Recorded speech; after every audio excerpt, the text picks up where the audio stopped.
you are live. Well, how is this for a way to start the sunrise safari here on Nkuhuma and Arathusa private game reserves? We are in for a treat weather-wise, that's for sure. It's going to be a beautiful day here, and that is the direction we plan on heading in, straight east, straight towards the sun in that same direction. I've just heard lions roaring. Now, hard to tell how far away they are, but we are going to go there and investigate, and you are going to be joining in on this adventure. It's live, unscripted, unedited. We do not know what is going to happen, when or how, and that is the joy of being on safari. My name is Scott, and I'm teamed up with Dave on camera. James has headed out on the other vehicle with Jean-Andre, and we are both going to be heading into the general direction of east and north, towards our northeastern corner of Nkuhuma, where last night we had 4 of the Nkuhuma lioness. We're not too sure where they would have gone, but there certainly are lion calling out in that direction. So let's go and see what's happening. If any of you are joining for the first time,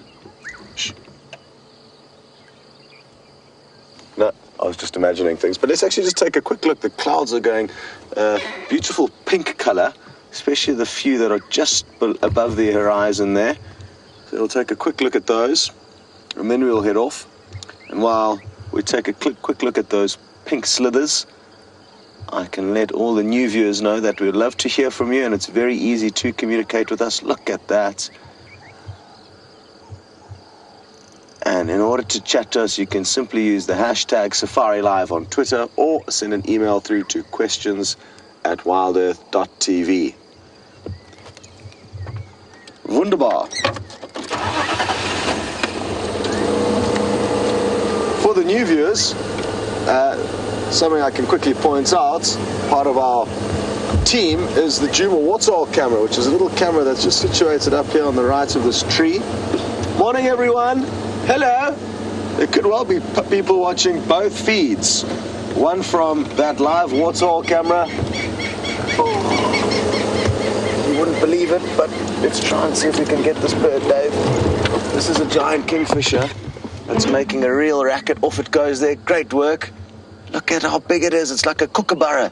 For any of the Australian viewers who may be with us, that is a very, very big kingfisher that we haven't seen for a long time. Don't know what it's doing here because there's no fish to eat, so it's a confused kingfisher. But what a bonus. We just did a quick flyby, and very distinctive call that I was extremely surprised to hear. Bonus, that could well be a new bird for a lot of your bird lists. Mike in Florida, if you're out there, please let us know, because yesterday, or also let us know if you're tuned in to the sunset safari yesterday, because we saw a black-crowned night heron, which is a bird that I'm fairly certain is not on your bird list. I'll be surprised if it is. I know the first sighting I've had of one since being here at Nkuhuma was yesterday. Okay, well, we're gonna be moving quite quickly in the direction of that lion audio. I've got a feeling like it could be outside of Nkuhuma, but certainly worth going to investigate. It can be difficult to be certain exactly, at least for me, where lions are calling unless they're very close by. So while we bump along these bouncy roads, we are going to send you across to Mr. Henry for an update on his exact plans.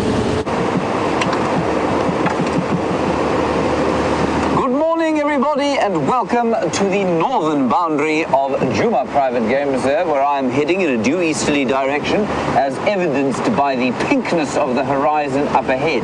My name is James Henry, and on camera today we have Jean-Andre. Hello, Jean-Andre. Jean-Andre is, well, he's very brown after a prolonged sojourn in the Antipodes.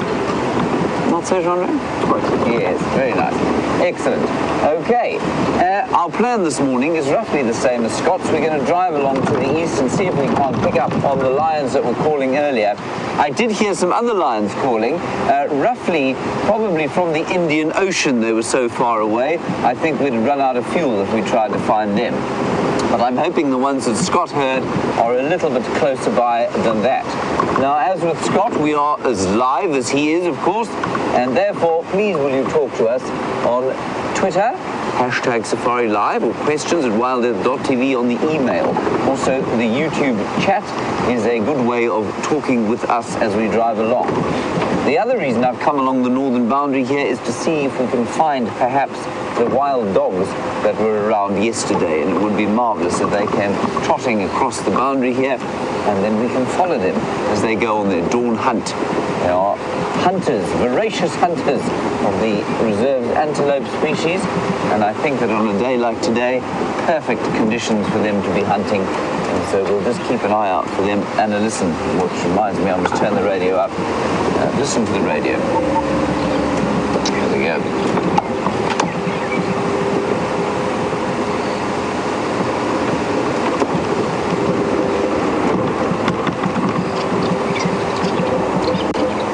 Nick in Reno, a nice question from you about why it is that we're only sort of active during crepuscular times. And the reason is that, as you say, the animals are far more active during this time of the day than they are in the middle of the day. Yes, it does vary seasonally. Certainly in winter, when it's not quite as hot as it is now, they will be more active during the middle of the day. And if we come on safari, it's often quite a nice thing to spend the day out rather than, you know, the chilly early morning or the chilly evenings. But this is the time when animals are most active. An hour or so before dawn, going into dawn, and then after, and then an hour or so going into the evening, and an hour or so after dark. It tends to be the times when the animals are the most active, especially the predators. And everybody, of course, likes to see the predators. Nice one, thank you, Nate, for that in Reno. It is a lovely, lovely morning, very fresh smelling. And it's the first kind of morning we've had a bit of dew for the last little while. It's been cloudy up until recently. And so while it's quite chilly this morning, you can see I've donned a jacket. It will be very hot later on today. Apparently we're going to push up towards 33 or 34 degrees Celsius. It might go up as high as 38 sometime during the course of the week, and that's pushing 100 Fahrenheit, which I think is quite warm.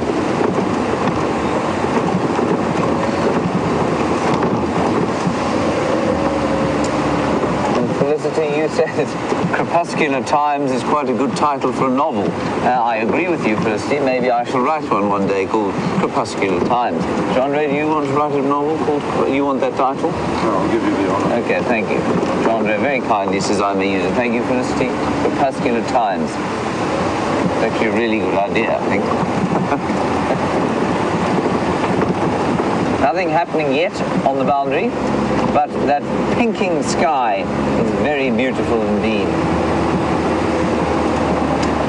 Gabby Schmidt, you want to know who's in the control room this morning? Well, we have Louise on the vocals today. That means that she is talking to us, relaying your questions, and telling us what's going on in the other vehicle, giving us updates. She's basically watching the vision mix.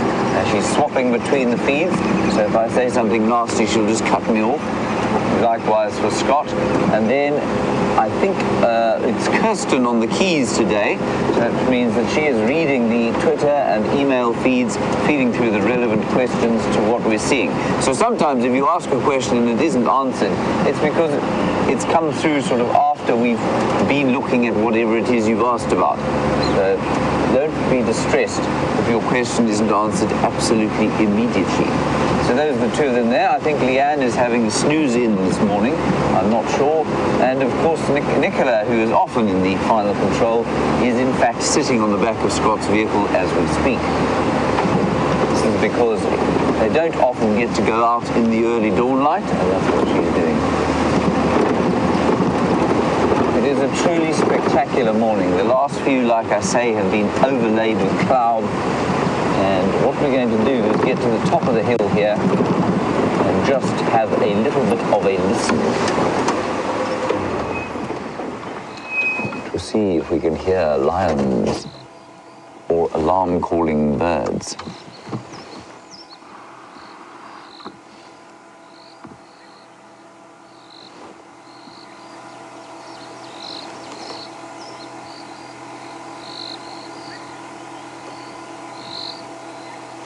hear the odd cricket.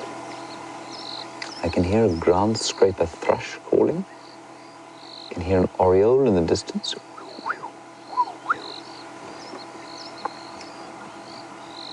Some francolins, some doves. And it is a slightly more exuberant dawn chorus than we've had in the past, or that we've had lately. Remember, we've had very quiet dawn choruses of late, just simply because there has been no water, and therefore the birds have had not much to eat. They haven't been breeding nearly as much, and the sun is going to pop up any minute now. Okay, on we go. But no roaring of lions, no yelping of wild dogs.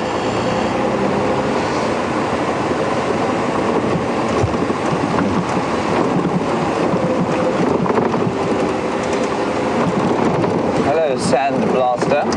You say you've been living in cities all your life, and you wonder how sort of our perspective of life living in the bush is different from yours. Sand blaster, both of us actually grew up in cities. Well, I certainly more than Scott. And so there's I can sympathise with you living in a city. I just think that living out here touches something for me that I don't get in the city. And I remember moving back to the city for a while after I was in the bush, and constantly looking for little pieces of nature, be it pieces of grass that had managed to come through the cracks in the pavements, for example. I always thought that was a wonderful example of how nature is all around us, even if we try to shut her out. Let's head across to Scott before we go through this dip where I will lose signal, and I will see you the other side.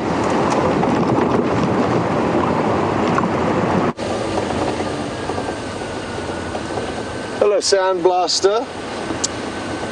Interesting question you've asked. I also grew up in a city, but was fortunate enough to have my parents take me through to the bush many times growing up. So I got these little tastes of what it was like to be in wild, open places, filled with little bugs and insects. That was my main kind of passion initially. I guess maybe that's because what I could get close to.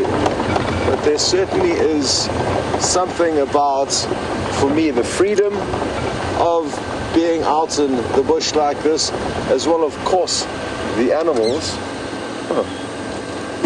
I've seen a feather float down and hit the ground, and I'm wondering what bird it's from. I'm going to keep an eye on the feather. I'm just going to check if we can't find the bird. There's only one tree to our left that it could have possibly floated down from.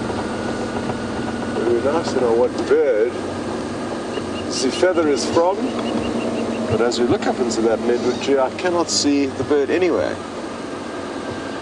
Look at those clouds! Woo! And as I jump out to go and grab that feather, well, actually, let me finish Sandblaster's question first. I'll then jump out and grab the feather, but you can take a tour of those bright pink clouds while we wait. So yeah, I guess one of the main things for me, Sandblaster, is the freedom of open places, of the bush that I love,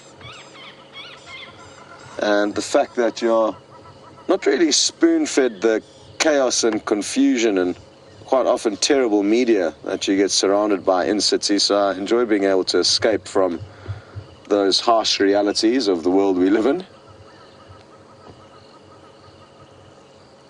The people I've also got to know in the bush, not just the animals and the beautiful places, but generally the people that I've met out here, I guess, are like-minded, similar souls that also seek the solitude and peacefulness of wilderness areas.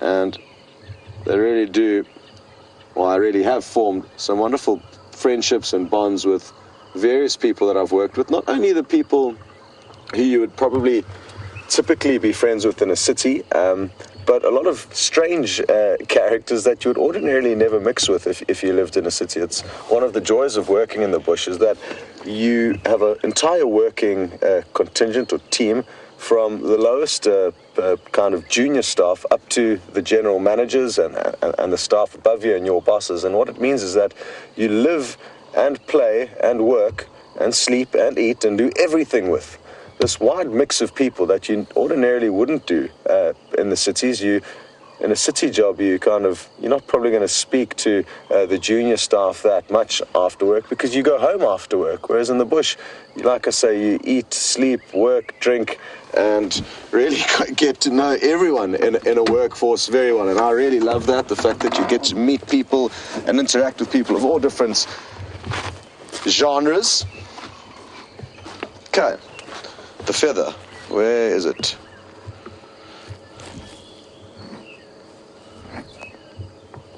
It literally just floated down as we drove and then landed where I picked it up.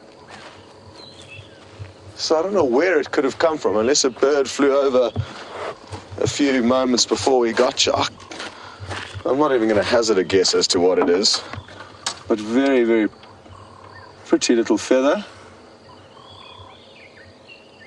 If any of you have ideas of what this may have come from, please feel free to shout. But I just can't, like I said, begin to even guess what bird this is from. Not a starling, not a woodlands kingfisher, that I can tell you. Other than that, though, I'm not too sure. Thanks, Dave. But what I'm going to do is I'm going to put it into my wig. My wig's quite thick, so it generally receives feathers quite well. There we go. And this shall be our good luck charm until it falls out. Oh, is it even there? Yeah. It's getting lost in my wig. Oh, completely gone. Anyway, that's how it's going to be. The lost lucky charm.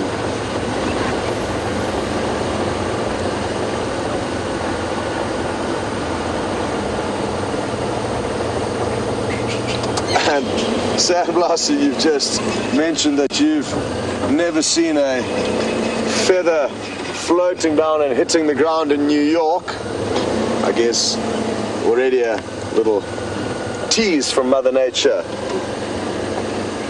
showcasing how lucky we are out here. But what I would suggest doing, Sandblaster, is I have been to New York once. I don't remember seeing flying rats, aka the feral pigeons there, but they must be there, no doubt. It was winter when I was there in New York. It was freezing. Yeah, sure, I remember just shivering. Like, I could not believe possible. This was after coming from Aspen, Sandblaster, which is a cold, snowy place, but I found the wind getting channeled down those streets in New York was quite frigid. Anyway, the flying rats, aka feral pigeons of New York, I'm sure you could do a simulated kind of event there, and if you took some food out and created some chaos and confusion, I'm sure one of their feathers would fall out and float down and not touch the open earth, but it would hit the curb, but you would get to see that feather floating down. And that's something that I said the other day. Of course, it's not the same as being in a wilderness area, but the fact that wilderness does surround us, doesn't matter where you are, is something worth remembering. And sometimes I guess it maybe just takes a little bit more exploring and effort to find some little interesting critters. They don't necessarily need to be big, but there can be, like I say, some interesting things to observe just about anywhere you live, I guess. Obviously, big cities, you're going to have to start thinking out of the box, but it is possible.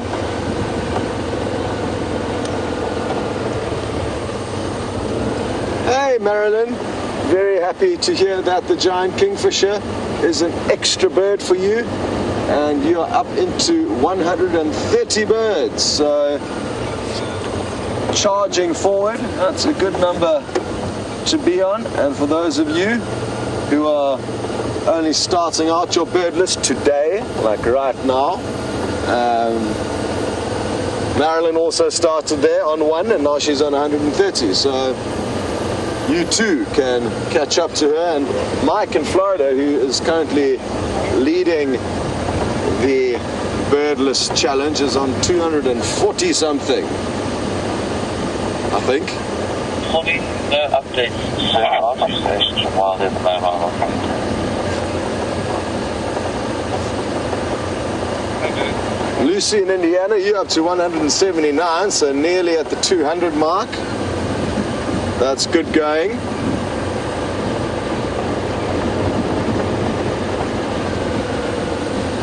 Gonna have to try and make the most of the migratory birds while they're still here, everyone. I'm not sure if there's any migrants that we're missing off the list, but I think we've been doing okay so far. I guess a lot will depend on which drives you've been on, because we obviously don't know when some people are with us or when they are not.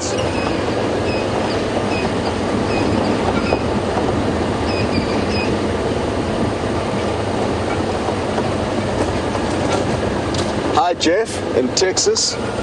You say that this feather could possibly be from a hawk, a bird of prey of some sorts. Yes, I agree. Quite hawk-like. Quite a few brownie coloured birds of prey here, so that's feasible. Another one that's come through is that it could be a francolin. And yes, could, one of these critters right here. Here's a crested francolin.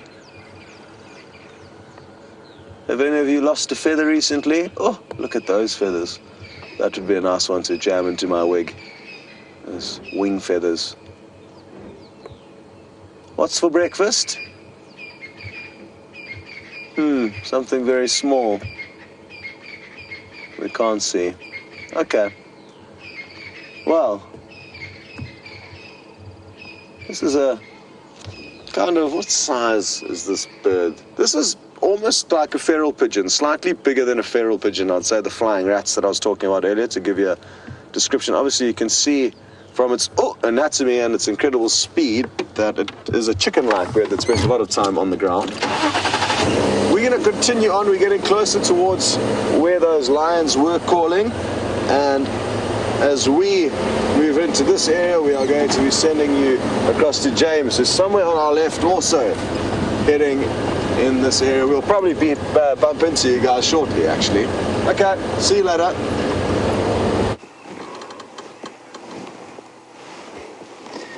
We just thought we'd stop here at the northeastern corner of Djuma and show you the sun, which has popped up, of course, originally over the Indian Ocean, and now it's flowing into South Africa, golden light from what is a magnificent dawn. We haven't had a good dawn like this for the last little while, and while it is the harbinger of a sweaty day to follow, it is marvelous to look at. Is it not, Jandre? Quite so. Are you inspired by your first low-felt sunrise? Tremendously. Good, tremendously. And Siberia, Zumi, you want to know how much do the sounds and the serenity of the wild out here affect me during the day, or affect us during the day? Well, I cannot speak for someone like Jandre, but for myself, Siberia, it affects me profoundly. It's the whole reason I live out here. And for me, the animals that we see are very much a magnificent bonus to the advantages of living in a place where I can hear nature all the time and I can absorb it. And that's why I've stopped up here now. Oh, I mean, hopefully we're going to hear the lions calling, but we haven't heard them as yet. But Siberia, the sounds affect me very deeply, and the sense and the atmosphere of a wild place like this, yeah, I mean, that's the whole reason we live out here, really. And I suspect for many people it's half the reason they watch the show, is to have some kind of a touch of the wild, which of course is a deep need in all of us. Anyway, I've heard no further sign of those lions. I am not sure which lions Scott heard, but the lions are certainly, the ones that I heard, are a very, very long way from where we're sitting right now. I thought that they were deep inside the Kruger Park, not quite in the Indian Ocean, but almost that far east. Okay, I think we're going to head south now. I'm almost tempted to just turn around and do this cut line back again, just in case the dogs don't come across here, but I don't think we'll do that. Let's try and find out where those lions went first, and then we'll head back towards Sydney's and see if the dogs don't pop out there. There are a few people moving about on Buffels Hook, which is to the north of us here, and that's where the dogs were seen yesterday, so maybe they'll pop out sometime during the course of the morning. I'm sure they will. Okay, here we go. That sky is just too spectacular.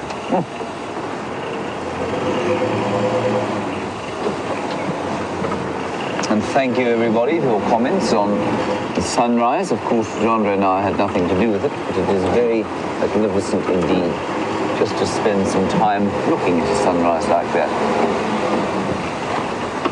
I now can't see anything, of course, because I've been staring at the golden orb coming up. I'm just seeing spots, so Andrea, if I run over a line, you will tell me, will you? I'll consider it. I will just pay quite close attention now here to the road for the tracks. Gabby, this is a very interesting question from you while we drive along hoping to find some lion tracks or some dog tracks. You want to know about local languages, and being a guide here, do you have to learn a local language? No, you don't have to. Most people speak a basic form of English out here. I just think it's A, respectful to learn a language if you can, or a form of it. And B, I think it's particularly good for your brain, actually. Many studies show that it's amazingly good for your brain to learn a local language or learn a different language. It connects all sorts of things in your brain. And so there are two very good reasons for learning a local language. And I think just to make an effort in a local language makes a big difference, especially in South Africa, where we have a obviously conflicted history.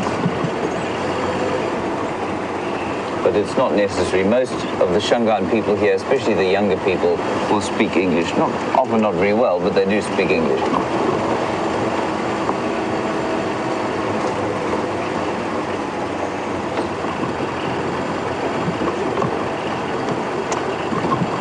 Oh, nice question from Boyd in North Carolina. That is just, it's actually too magnificent not to look at. I'm sorry. I'm not going to look at you in the eye. I'm just going to stare at the sun as we drive along. Boyd, you want to know, you heard and watched the incredible sighting we had yesterday of the wild dogs and the hyena, and you want to know what the purpose of the noise is. I'm assuming you mean the dogs. You haven't heard them vocalizing before, you say. Well, the meaning of their calls is to basically G each other up, to get each other going. First of all, that's what they were doing there. They were just kind of encouraging each other almost, and then they do it also to speak with each other when they're hunting. They will communicate while they're hunting with them. It's kind of like a bark sometimes, and sometimes like a whoop whoop whoop as they run. But that twittering normally happens when they're excited, and it's done to kind of G up a pack. And I think that's why they were doing it yesterday. Certainly they needed to encourage each other in the face of those chomping hyena jaws. But the hyena, to me, let out the most amazing sound. It let out an absolutely terrifying sound. Real primal growl. And curdled me blood, it did. And seemed to eventually put the wild dogs off. And there is Scott Dyson just up ahead of us. You can see his Vital. I do hope I haven't missed any tracks going across the Cheetah Cut, not the Cheetah Cut line, the Buffelshoek Cut line, but I don't think I have. But if Scott hasn't found any where he is, then I'm interested to know where they could be. So just to give you a bit of orientation, we're on the eastern boundary now. We came along the northern boundary. The lions could have crossed north. I don't think I saw any, well, I didn't see any tracks, but I may need to go and check again. Buffelshoek Dam, where they were seen last night, is just in here. You can see a slight depression of valley down through there, and that's where Buffelshoek Dam is.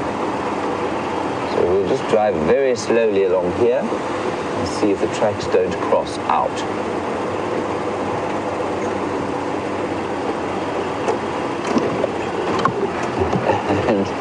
There's quite a nice picture. You're not actually with Scott now. Well, you are. He probably doesn't know that. I think it's quite funny. But you are with us. That was a kudu running across the road between us. And there you can see us waving at you. Now, hang on. There's some kudu jumping across the road. Let's just turn off and have a listen. We'll roll down the road here. See if we don't can't see any sign of those lions. Well, that was quite fun, wasn't it? We don't often do that sort of thing. I hope Scott wasn't taken by surprise. Of course, all of the weird behaviour that the presenters and cameramen engage in during the course of a drive could be exposed. Just getting an update from Andrew. No, nothing happening there. There are some elephant tracks here, but I can't see any lions, and I have a nasty feeling that I may have missed them going north into Buffalo's Hook if they haven't crossed here.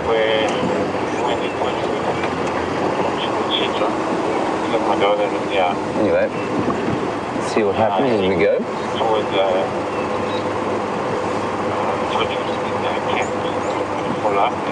There were some male lions coming out of Chitwa, which is to the south of us, and they were going towards Torchwood Camp, which is to the left-hand side of the picture. Of course, lions will move during the night. Normally they will move during the night quite a distance. Sometimes they will hardly move at all, and I'm hoping that's what's going on here. We'll head across to Buffalo's Hook Dam now and see what's going on there. I do think Scott's finding of those black-crowned night herons yesterday was just amazing. Right, Scott has turned down towards the Central Road. Let's hop on with him, and I'll keep you posted as the morning progresses. So we've just been keeping an eye on you and James, making sure you weren't misbehaving and having too much fun without us, which I'm sure you were. Sounds like you had some incredible views, and it's one thing that you guys need to remember is that you get spoiled with twice the action that you would ordinarily have if you were out here on safari as a regular guest, stuck on one vehicle with one guide, whereas with Safari Live you get a minimum of 2, provided that all of our equipment is working, and sometimes up to 5 different feeds when we do our TV shows. So that's something for some of the new viewers to look forward to, is that when we do TV shows, or safaris live to TV rather, probably a better way of putting it, there will be 2 vehicles, a bushwalk, a safari tent with a little microscope camera, and the drone with the live feed as well. So there's lots to look forward to there. I've really been missing the shots of the drone, bird's eye view. Provided us with some great views of Djuma. Ah, Monkey Man, fear not. You are hoping that we are going to swing past the Buffalo's Hook waterhole in the hope that we will be able to get you a glimpse of the rare and elusive black-crowned night heron. We are heading in that direction, so we will have a closer look for you once we get there.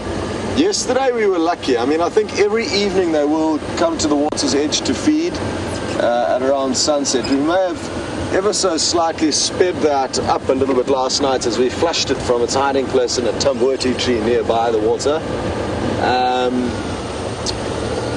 By this stage of the morning, I'm guessing it's already going to be back in its hiding place, and because those tumbuti trees that they seek refuge in during the day are so thick, it might be difficult for us to get a view. So just a forewarning, it's not going to be as easy as just driving there and ticking it off the list. As its name suggests, it is a night heron, so it is active at night.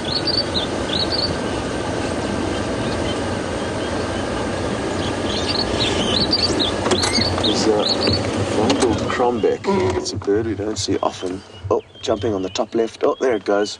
Let's see if... No, it's too far away, I'm guessing now. Oh, Dave's going for it. Good call there, Dave. It is there. Oh, it's just such a tiny bird. Well done, Dave. That was the one that was singing.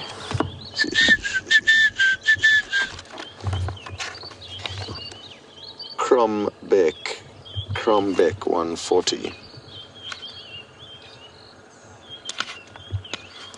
Hello, Sabrina, who's just 12 years old, and you would like to know if picking up a feather like this is going to possibly cause you to pick up a disease. It's what your mother has told you. Depends on where in the world you are, Sabrina. I guess there is a chance that there is some kind of an epidemic going on in whatever country you may live in. But I find it unlikely that feathers, by picking up a feather, you are going to get a disease. So maybe your mom is just scared of them. I know one of my friend's mothers is terrified of baby birds. It's the most bizarre thing. Once we were on my friend's farm, and we found this little goose, tiny little gosling, the cutest thing you could ever imagine. And we adopted it, took it home, and we put it in the kind of laundry area, an extension of the kitchen, in a box with some food. And we were having lunch or just doing something in and around the house, and I heard this blood-curdling scream. Ah! And I thought we were under attack. I thought this was it. It's the end of my time here on the planet. Somebody has come to finish us. And we went running to go and save his mother, and we got to where the screaming was, which was eventually the laundry, and we found her there in a complete state of panic.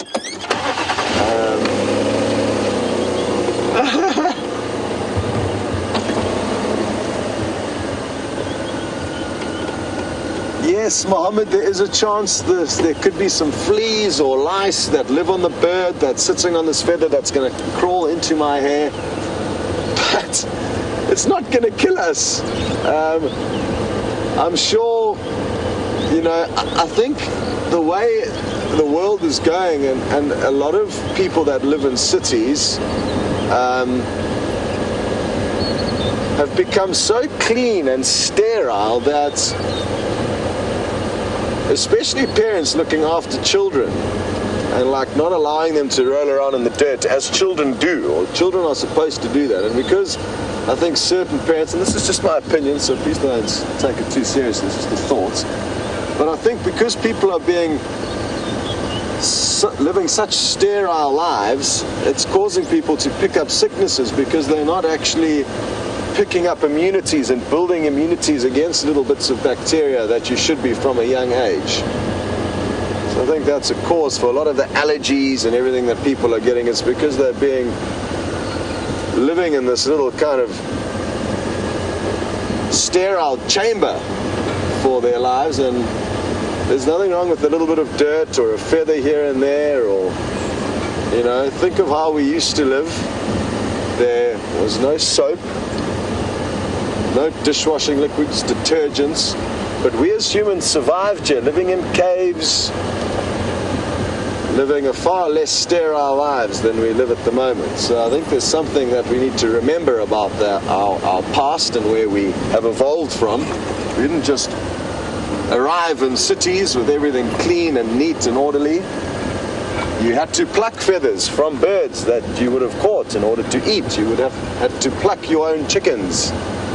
So, yeah, I think we need to remember that we are potentially tough animals.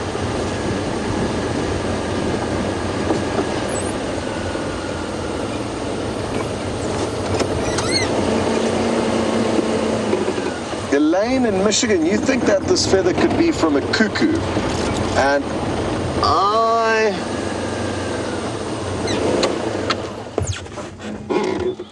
have another look. I'm not convinced, Elaine. It's gone a bit funky now. It's not looking as good as it did after it floated out of the sky. It could be a cuckoo. To me, this is not a tail feather. This looks like a wing feather. Possibly from the left-hand side of the bird, because here's the forward edge and here's the trailing edge, so it wouldn't fit on the right-hand side of the bird, because then it would be the wrong way around.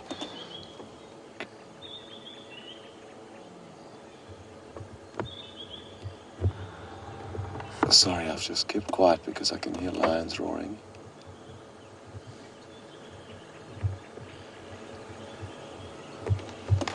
But the fact that I'm having to listen so carefully to try and work out what's going on is the problem. They are that way. They are to the east, and we're very close to our eastern boundary. So, no good there. Elaine, cuckoos, let me get them in the book for you quickly. Did I show you guys the long-billed crombeck earlier? No, apologies. Forgot about that. I have seen my books open now. That's the critter that flew away.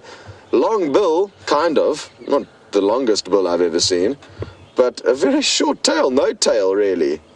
So that's a very distinguishing feature. It should be called the short-tailed crombeck, I think, would be a better description, as its bill is not nearly as distinctive as that short tail. But that's the bird we saw fluttering off earlier. Thanks. Now, the cuckoo. Let's get the cuckoos out. Now, I don't think there's any cuckoos that are brown enough. You, Elaine, mentioned something about the greater spotted cuckoo. I don't think it's that either. Okay, so mainly black and white, the cuckoos, at least on this page. Here's, thank you, Louise. Louise has just blessed me from the final control room with that sneeze. Here's the greater spotted cuckoo over here in the middle. So I don't think it could be that one, or maybe a wing feather from it, maybe. Then let's page over to the other cuckoos. Also grey or greens, unless it was maybe a juvenile or a male Deirdrick cuckoo in its bronze form. I don't think it was one of those.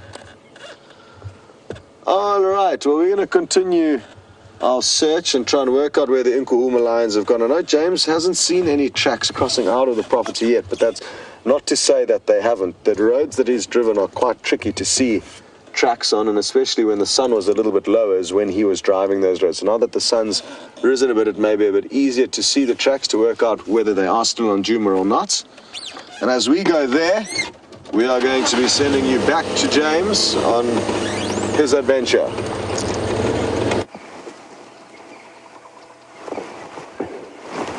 We're just sitting under a tamboti tree here, and there is one interesting thing in the tree and four interesting little things underneath it.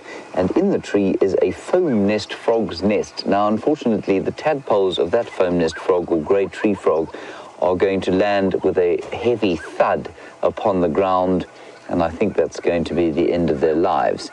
The foam nest frog normally builds that foam nest over water, so that the tadpoles, when they hatch, can sort of eat their way out of that protective covering, drop into the water, and then they grow from there, going through that spectacular vertebrate metamorphosis, which turns them basically from fish almost into adult frogs.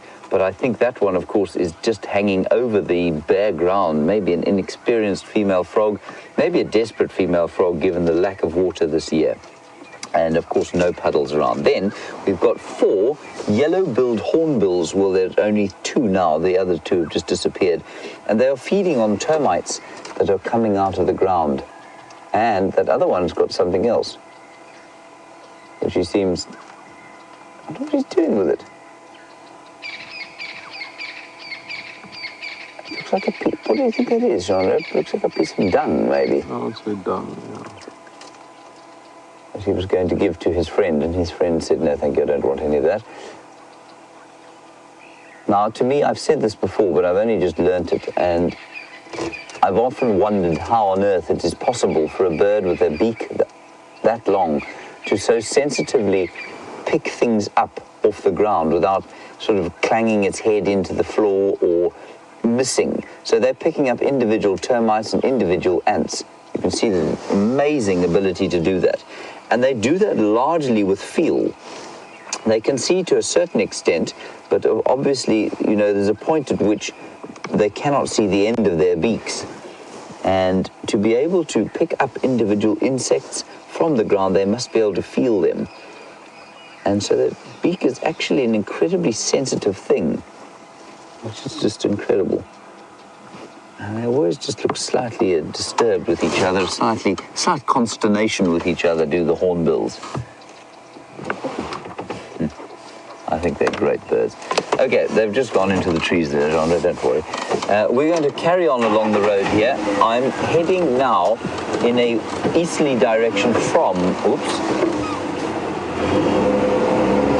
from Buffelshoek Dam, and we're heading back out onto the Buffelshoek cut line in case I've missed those tracks. And I'll just look a bit more carefully on our way around this time. And Micah, you say that those hornbills they look hilarious. They do look hilarious. I agree with you completely. And they're going to be very happy hornbills at the moment, and along with many of the birds, because there was a great emergence of termites last night, and I thought there might be. After the rain, the soil becomes soft, and then the sun comes and it warms everything up, and so you have these emergences of insects, and that's exactly what we had last night. Emergences that have been sorely lacking during the course of the year. So we're going to drive very slowly along here. We'll look for some small things, of course, but the lions have definitely stopped calling wherever they were calling from, and that's not surprising because the sun has come up, and it's normally just before dawn that they do their last call. And like I say, I think it's going to be a hot day. The lions will know that. They'll go and find some shade to sit in, and there they shall remain.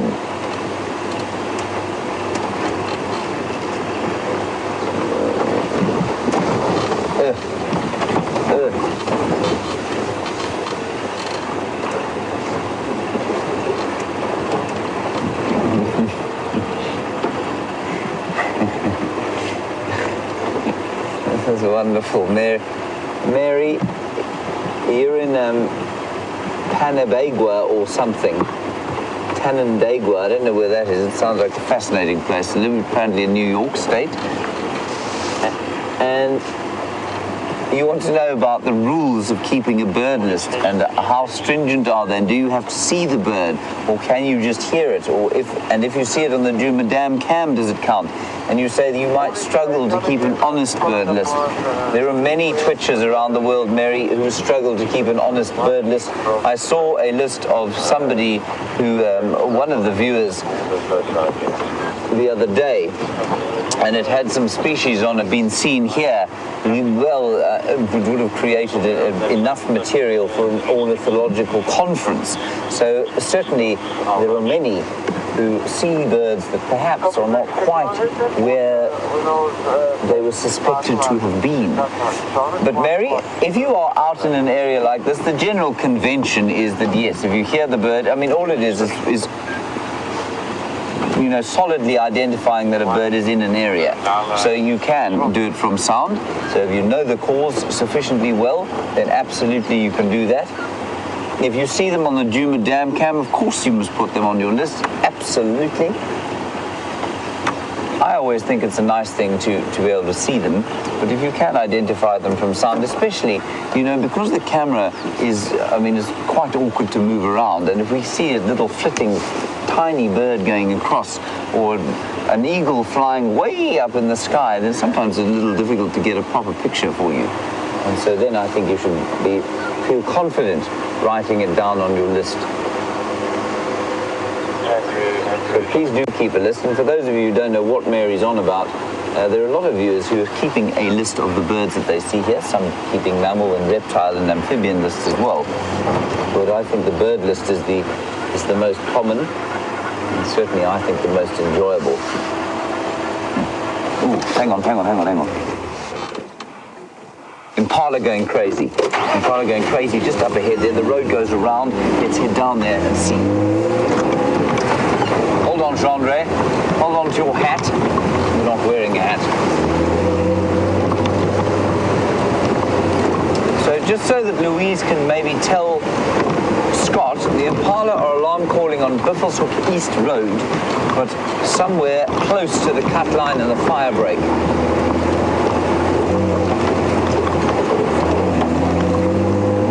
Could be lion. It's unlikely to be wild dogs there. The Impala are.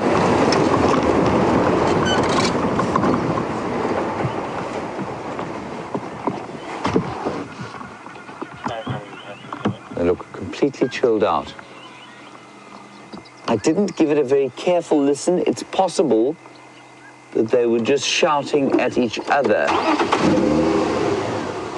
They look very relaxed, don't they, Jean-Ry? Maybe they were just, it might have been just males having a bit of a fight with each other.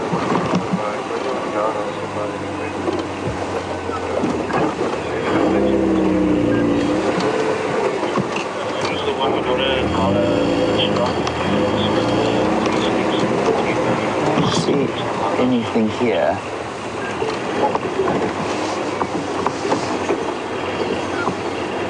No tracks.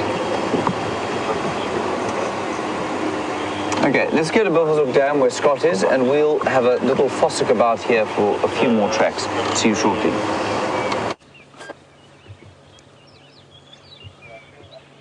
Well, some exciting stuff over there. Always a rush trying to work out what is alarming or exciting. The most numerous antelope here, the impala. I thought you guys were about to find a leopard, but alas, maybe next time. So we've arrived at the Buffelshoek waterhole. No sign of the night heron. It was doing its business right in the kind of middle here late last night as the Nkuhuma drank from right over there. For those of you who weren't with us, that's where they settled down at the bar. We had an incredible night here last night, so apologies if you weren't with us. And let's try and see if we can recreate some of last night's brilliance and find you that black-crowned night heron. They were in the trees, Tamboti trees, just in the little dip as you go through the waterhole, or below, not through the waterhole, through the riverbed that will flow out of this waterhole. I've heard a cuckoo calling here, so you may get to see that as well. Hello, PK in Iowa. You would like to know how many different types of herons we get in this area. The Goliath heron and grey heron are the two most common herons that we see here in the Sabi Sands, but you would occasionally also see the black-crowned night heron, which is the one that we're looking for now. The green-backed heron. Who am I forgetting? There's a couple of different ones. I'll get my book out and show you all of the ones you get in the Greater Kruger National Park. Now, I'm guessing that these birds, I don't know them very well, not in here.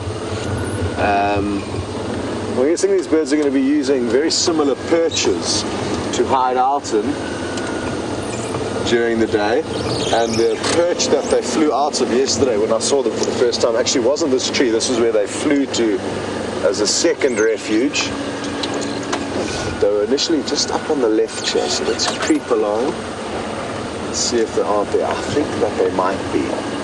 Let's just hope they don't get a fright and fly off. If they are in fact here. They're not big, they're not as big as regular herons. So, not as easy to spot as some of you may think. Nothing to see over there. The sneaky heron have dodged us. Oh. Sorry guys. No joy. Well, they may be somewhere nearby-ish. Let's hope that the... Oh, there it goes, the sneaky thing. Yeah. Well done, Dave. Great work. And let's just see where it lands.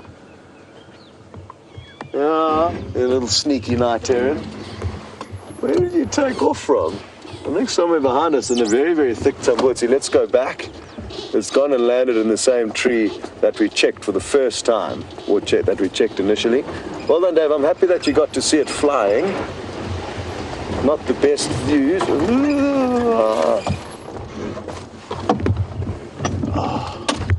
Well, I'm glad. Let me try and reposition the vehicle. We're in a very awkward spot here.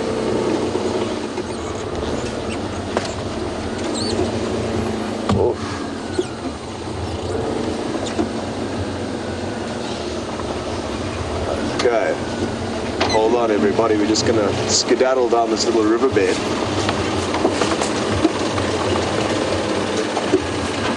Hopefully get you a better view. It's sitting in a big open dead tree. There's just a lot of foliage between us and it.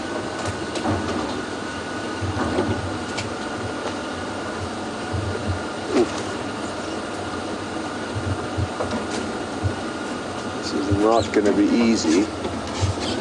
There's just too much bush between us and it, but we might get a little gap.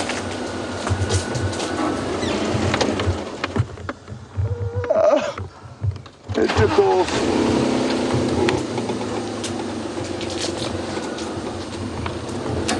Okay, one more try and then we'll leave it be because we don't want to give it too much of a hard time.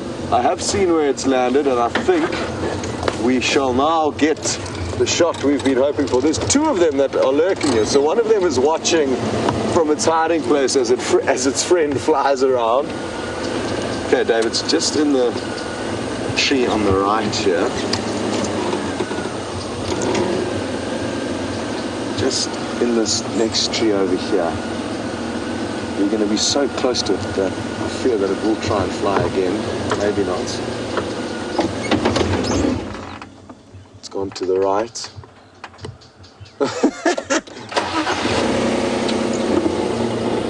I think the evening's a better time to do it. It disappeared behind the damn wall there. Oh. It's coming over there. Yeah, we're gonna get great views. This is gonna work. Look at that. Beautiful. We'll leave it be. I'm happy you got a glimpse of it. Let's see if it doesn't do one more lap. Yeah, it looks like it's coming around for a second lap. We should get another view of it coming in now, Dave.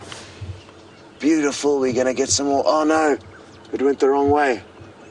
But it could still come. It just disappeared below the tree line. If it comes back again, David's gonna have a little bit more time to lock his sights onto it. But alas, it disappeared. I don't blame it after we've been chasing it from perch to perch. Very, very good.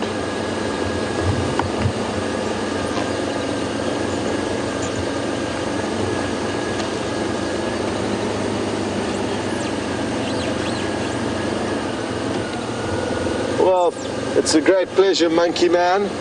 I'm glad we got you a glimpse of the black-crowned night tern. Let me show you guys in the book quickly. Where are the herons? So you'll be surprised how small it was. I'm sure a lot of you at least are surprised at how small it was and short. Ordinarily, herons have got very long legs and long necks. And these are 5 herons that we get in this area on this page. The purple, which you don't see very often, or ever. I don't think we've seen the black-headed, which is interesting. It's kind of like a kingfisher that a lot of the kingfishers that don't eat fish. This is a heron that also lives in the bushveld and doesn't require water. Moving east, so away from Fish Rock. That's another one that we get here. The black heron. How cool is this? They do this kind of umbrella formation, and fish and small animals will seek refuge in there, and then they'll catch them. So they create a haven that they then make very inhospitable by consuming everything that lives there. Then on the next page we have our star here, the black-crowned night heron that we've just seen, and a few other of the shorter, the dwarf herons, you could say.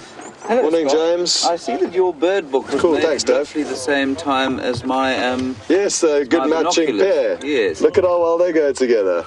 Cute.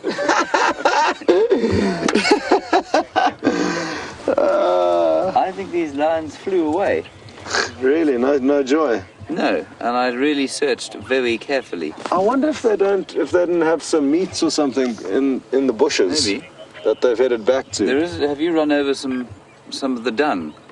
Possibly. Yes. No, but they did. It's just, I'll tell you where it is. If you reverse it a They little have bit, a it's latrine just area a little spot. We captured that. Oh, I Jean believe filmed so. that Oh, yesterday. very nice. That The jipper guts. Yes. Wonderful. How entertaining that must have It was. It was. Super. Okay, well, if What the is lions your don't plan? want to be seen, then we shall find Shall we something else. Press on somewhere else. Yeah. I think we can't force the issue. I don't know what they would have done. I'm going to just drive the fire brake, maybe. Okay. I'll turn around, drive the fire brake back, and then head to the south. Okay. If that's all right. That's perfect. Okay. That sounds like a very good plan. Okay, guys. Well, we are going to be Where are you going to go? You're going to go back this way? I think I'll go back that way. Well, you don't want to do the westerly road? I have done the westerly road. Yeah. Okay, I mean the easterly road. Yeah. I like the way you just... He did nothing there. He just assumed... He just allowed me to make mistakes there. Very kindly. Getting my directions wrong. Okay, well, we're going to send you on to James's vehicle now, so hop over and... Come on, good luck. everyone. Good luck. Goodbye. Goodbye and good luck. Okay. Cheers, James. Okay. See you later. Bye-bye. Okay. I'll just give you a view of the dam. Well, I mean, you've had a look at the dam. But there it is again. And a final acceptance that the lions are not here. And we'll do... The fire break, just to give you an idea, is the road between the... cut line, the Buffalo cut line, which we were on just now, and well, it's the road between the Buffalo cut line and the main piece of Djuma, and it's just a bit of a clearing, and there is a sort of track that runs along it, around about where I had those impala alarm calling, but we saw the impala, and I don't know, maybe they were just having a bit of a fight with each other. Maybe they didn't actually see a lion at all. And as Scott, maybe those lions have got some meat inside here. And this road, I mean, this road here is particularly hard. So they could have gone across. And James Richard, you say maybe those impala were just hoping for some screen time. Well, yes, they might have been, I suppose. I'm just watching carefully here. There is a very loud clunk in the air. I think there's a lion track here. One. Very indistinct lion track. I wonder if Scott isn't correct.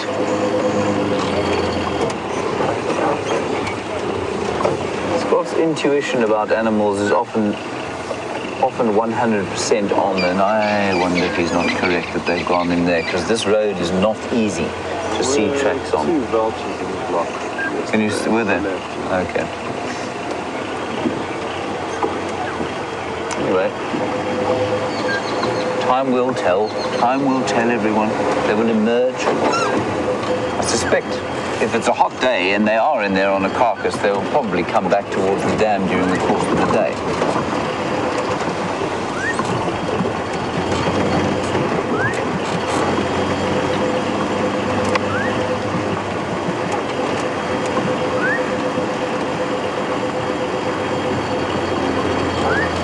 Mobile Paddy, I'm not really sure how to answer this question. You say,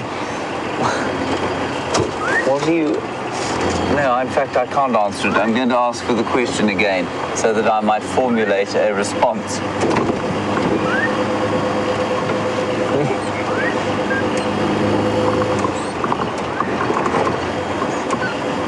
How would you describe the mammal Scott? Are they endangered? What do they eat? What do you call a group of Scots? Well, Mobile Paddy, I suppose they could be considered endangered, as there's only one of them. So definitely, yes, highly endangered, critically so, I would say. What do they eat? They eat just about anything in fairly large quantities, but normally at odd times. Not normally at the sort of meal times that most people would eat. And a group of them, well, there used to obviously be large herds of them, but now there's only one left. And I think they used to be called a scribble of Scots.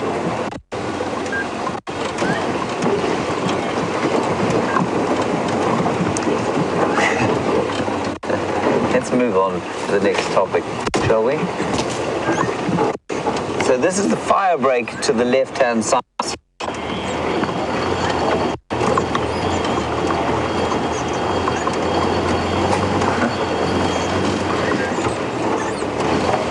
Lisa, you have the Twitter handle roll on me, and you and you want to know if this waterhole where we were just is the same waterhole where there was a hippo at one stage. Yes, indeed there was. We had Bob, the bachelor of Biffle's Hook, for a long time, but he has left now because there was no water for many, many weeks. And indeed, I don't think that this water will last long, unless there is further rain, but there is no further rain predicted for this week. And Alex Rasputin-Wozniewski, who does our technical stuff, has got some kind of underground, remarkably accurate weather app, and he says no rain this week. But it is just remarkable to me the amount of green grass that has come as a result of the grass that we had. Now, just watch out here, everybody. Watch out, Gendre. Now, I'm going to try and avoid hitting Gendre in the head here, and that's mainly for the benefit of Ellen Fowler, who says she's very, very pleased to have Gendre back. Ellen, we're all quite pleased to have Gendre back. You know, he has got this suspicious sort of haircut and facial hair, but, you know, we let him get away with those foibles on account of his great skill on the camera. So we're all so very pleased to have him back. Thank you, Ellen.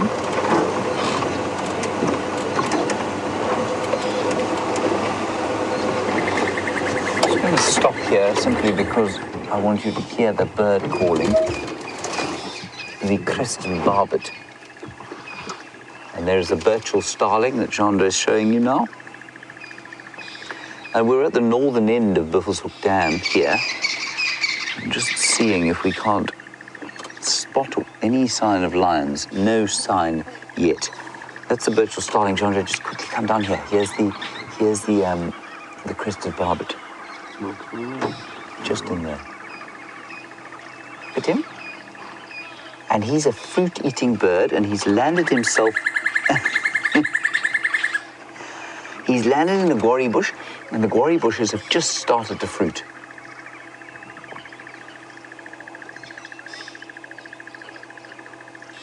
He's such a pretty bird.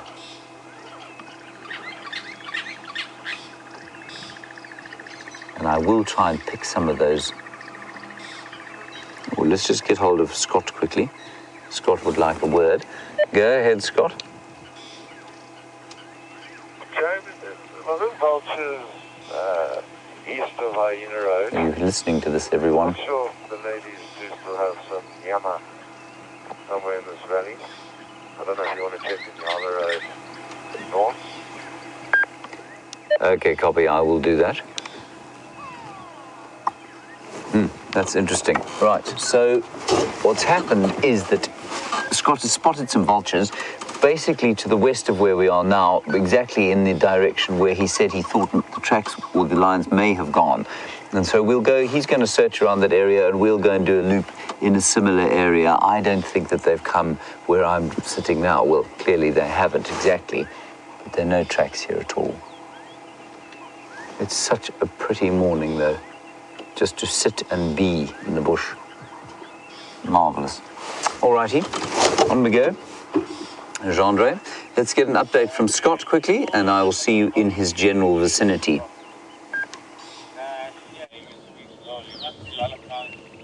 So, it appears like there may still be some reason for these vultures to be here. I mean, looking at this individual, it's hard to say whether it's eaten yet or not, but the problem with so early in the morning is that these vultures may have hung around hoping that they could get a snack from the lions, but the lions may have finished everything, and the vultures simply haven't left yet because it's not warm enough. There are no birds of prey flying around, and they probably will only start in about half an hour, 45 minutes. Once the Earth's crust has heated up, warm thermals will then rise up off the Earth's crust, and this will make flying for the birds a lot easier. But we could get lucky, and what I'm going to do is just drive a little bit further, and if we don't have any luck, there's only one vulture that you can see there, but there are more dotted around in other trees. Some a little bit to the left behind it, and some a little bit to the right in front of it. They're going to be difficult to see though, so we'll just keep going for now, but take my word for it, there's vultures both north and south of that individual. There's one right in front of us, and that's the other difficult thing when there's one right in front of us. That's the other difficult thing about responding to vultures or using vultures as indicators for kills, they aren't necessarily going to be sitting directly above the lions.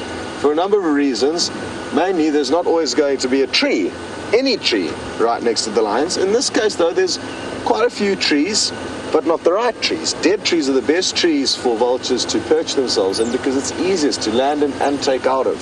It's a lot more difficult to land in trees with lots of leaves, thorns, obstructions.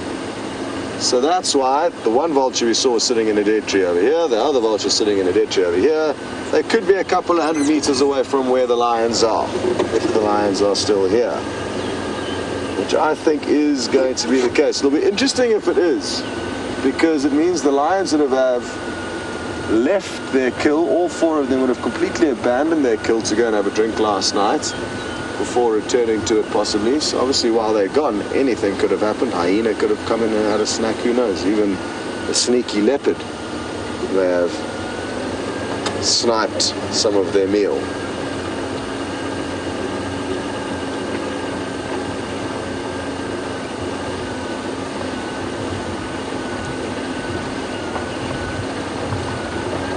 James Richard, you would like to know, from an evolutionary standpoint, what would make sense? Why would the night heron not just be a regular day heron like the rest of its friends? And possibly more food. Looks like this vulture's going to take off. Before vultures take off, they like to go to the toilet though. I guess that's common for most birds. James, I think it's possibly to capitalize on different food. I think frogs are typically more active at night, so let me check in my book quickly what it says about their exact feeding habits. Food: fish, amphibians, reptiles, small birds even, up to the size of a laughing dove, small mammals and insects. So they've got a wide diet. But yeah, it is interesting, possibly less competition at night. And while I was looking at my book, that starling just arrived, David and Goliath. How awesome is this? Let's try and get a little bit closer. Capitalize on this little moment. Stay on it, Dave, if you don't mind. I'll try and drive slowly, but I'm just worried if it flies off, I want to be able to stop immediately, and then you can just continue panning and following it. So I think it is going to take off. Thinking about it. Please don't do it as we disappear behind this little bush. I've got a little flight. Well done, Dave. We captured that first flight, initial takeoff. Let's see if we get another one. If not, we'll just stop here because we're going to be so nice and close to it.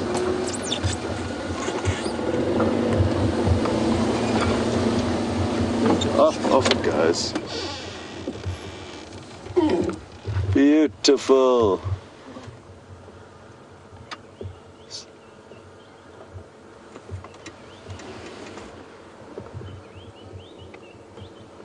Where are you going to come and land now? Oh, wonderful. Great work there, Dave. And it just flew basically directly in towards the sun. So there was no ways of Dave combating that bright moment you had. So there was one vulture here in this dead leadwood tree. There's another one just up ahead of us in another dead tree. Where are the lions? Where was their kill, or where is their kill?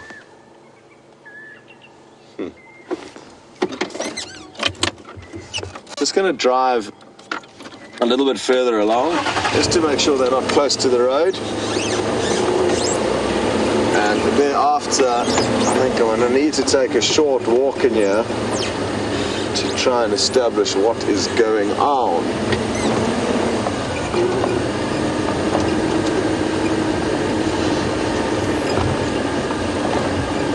So interesting how you saw that first vulture that we showed you was probably a couple of 100 meters away from this one over here.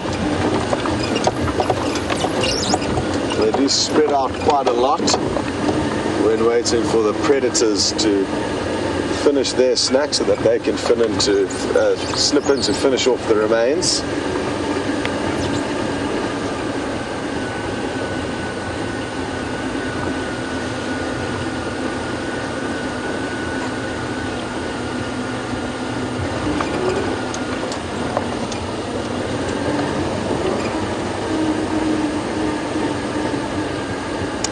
hello to Cookie Jar. You would like to know what is the difference between a mountain lion, or I guess what you would also call a cougar. I think it's the same thing. Fairly confident about that. And one of our African lions. Size is probably one of the major differences. The African lion is considerably bigger. I'd say probably twice the size of a cougar or a mountain lion, possibly even triple the size depending on the area that the cougars are found in. I think they vary quite greatly in size. So that's one of the things for me. Another thing is that African lions will live socially. They are communal cats, social cats, whereas mountain lions are not. And that's probably one of the biggest distinguishing features between lions and any other cats, really. They are very different in that regard. Okay, well, I feel like we are getting colder. I feel like we are no longer in the danger zone. No more vultures, and I'm just not feeling the lions are going to be close to us here. So, oh, there's a black-headed oriole dove that's just now. Oh, no, it's not. Very bright yellow bird, but it's fluttered away. Eileen, you'd like to know what kind of vultures we've been looking at. Thank you for asking, I should have said earlier. They are the white-backed vultures. They are the most common vulture we see in this area. Other vultures that we could see that look similar to that is the Cape Griffin vulture, but that's got a lighter coloration in general and a very light eye. They've got a very pale eye, whereas the white-backed vulture's got a dark eye. And that's the one major thing. The other vulture that you would see is a hooded vulture, but that's got a very small, thin beak. That's a black-headed oriole that we can hear calling now. The same bird I wanted to show you earlier. But it's right at the top of the tree. Let's see if we can't find it though. Oh, that's such a nice call. Whoa. Just fell into a little hole there. Could work well actually for an angle on this bird, but no joy. Oh.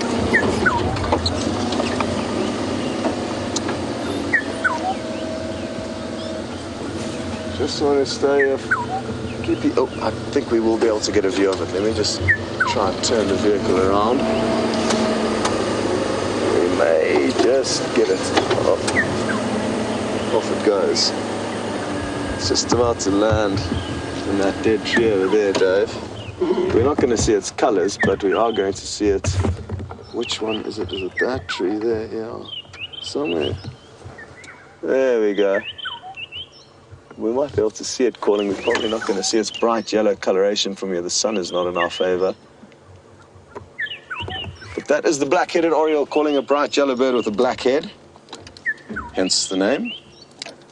Wonderful. Well, we're going to send you back to James's vehicle now, and I'm going to take a short walk below where these vultures have been perched, and hopefully we are going to find the Nkuhuma ladies with what I'm guessing may be a buffalo kill. Toodle-doo.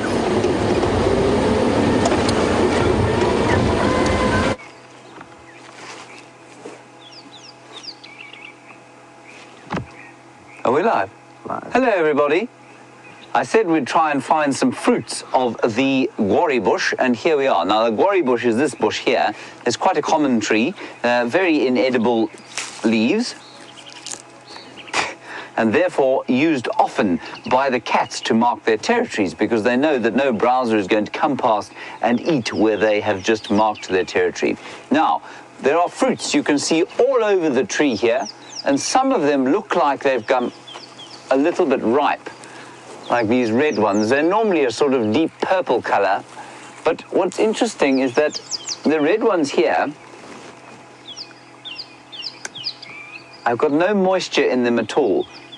And I wonder if the fruits are actually going to ripen this year at all, or if they're just going to kind of die off on the tree because of a lack of moisture. It'll be very interesting to see. I'll bring you some. You can have a look at them more closely.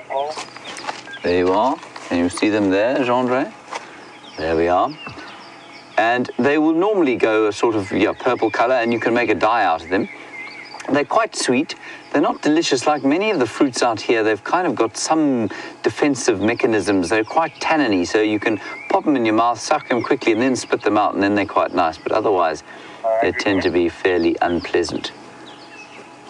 But not many fruits out here, so you can't really be too choosy about the fruits that you eat. Okay, we've come back along the fire break. We checked the fire break. There are no tracks there. I'm pretty sure that Scott's intuition is correct, so we'll head around to where he is and try and help him out there. I also just heard some francolins going crazy in here earlier, and maybe there's some other predator gone towards the dam to have a drink. We're going to have to go past the dam or the little water hole in order to go to where we want to go, so maybe we will be lucky when we get there. It will be very nice.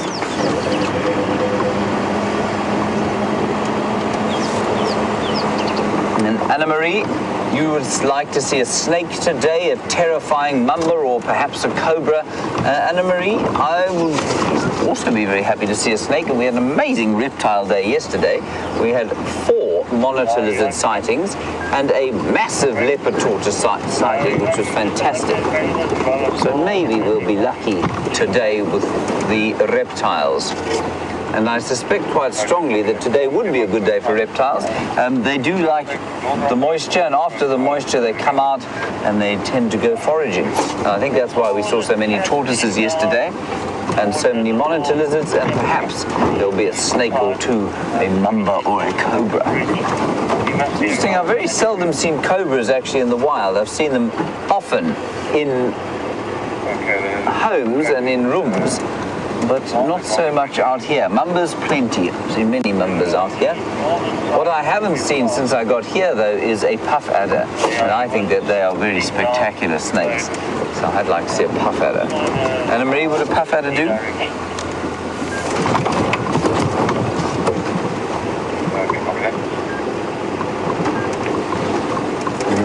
Louise is just reminding me that Brent found a puff adder. Yes, Louise, I do remember that. It's just that I haven't found one in the wild.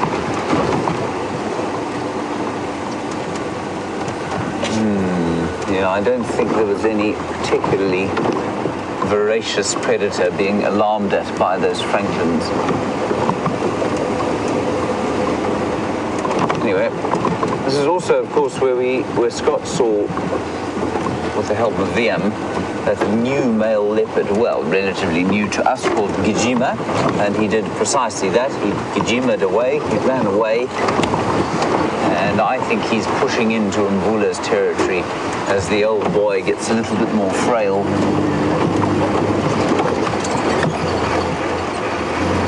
We're back at the water.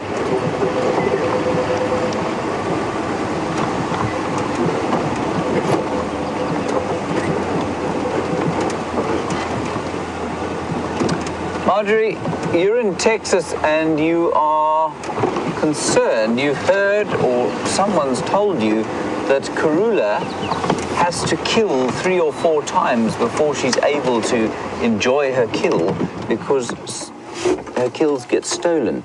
Marjorie? What is that hopping about on the floor there? Marjorie, while I answer your question, it's just something that has arrested my attention here. A very good, she will have some of her kills stolen, Marjorie, but not always. In fact, I'd say probably only about 20% of them maybe get stolen. She's pretty good at hoisting her kills, so I don't think that, oh, it's a moth that's come to the end of its days. It was just fluttering in the wind. Isn't that a wonderful sighting, Chandra? No.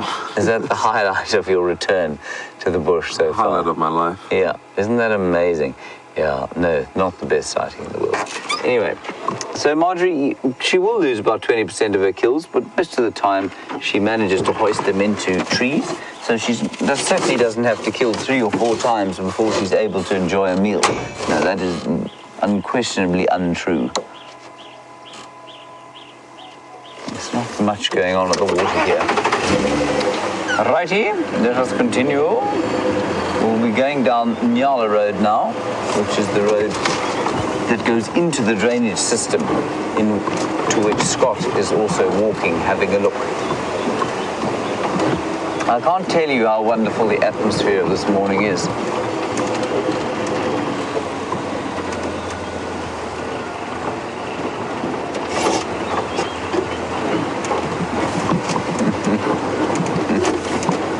Kevin Catfish, you think we need to play a game where the presenters basically stalk each other and try and film each other without being seen? That would be fine, Kevin, except that with the camera and the sort of broadcasting of the signal thereof, it's not just the camera. The camera comes, of course, with an enormous amount of equipment. And trying to be stealthy with that enormous amount of broadcasting equipment is almost impossible. So it would be very easy to see the presenter coming up behind you. You'd hear them thundering through the bush, either in a Land Rover or with the bushwalk pack on.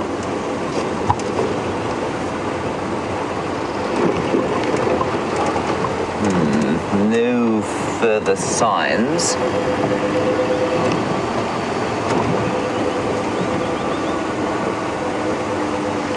Ah, Rusty Pipe, hello.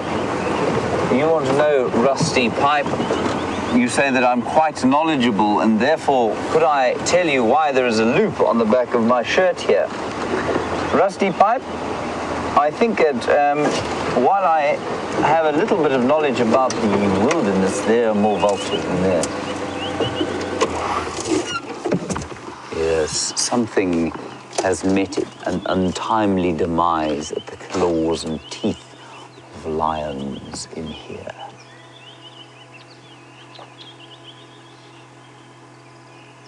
We are precisely opposite where Scott has gone into the bush. So if you look across where those vultures are, that's where Scott is looking for the lions.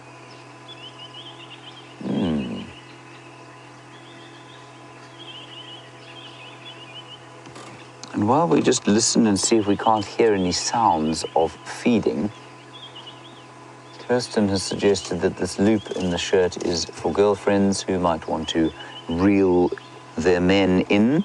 That is, of course, a ridiculously silly suggestion. And the real reason is that I think it is considered possibly a bush fashion to have a loop in the back of your shirt. Jean-Andre? Bush fashion? No. No. No. What is the purpose of it then? Girlfriend shirt. Jean-Andre. Okay, so let's just have a quick talk about those vultures. I know you've seen them with Scott, but let's just have a quick talk about them. Those are the most common, of course, the white-backed vulture. I had a wonderful sighting of them yesterday, and of course they don't always mean that there's death, but when they are mixed, there are 4 or 5 of them that I can see now. There are 2 in the tree close by and then 3 in the tree behind that. You can be fairly sure that something has died. Also, it's now got to the stage where the thermals will start to rise off the earth, and these vultures don't look like they're going to be going anywhere soon.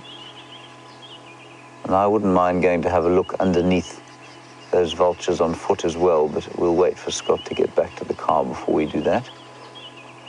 Let's just continue down the road a bit, and we might actually have a little drive up the drainage line.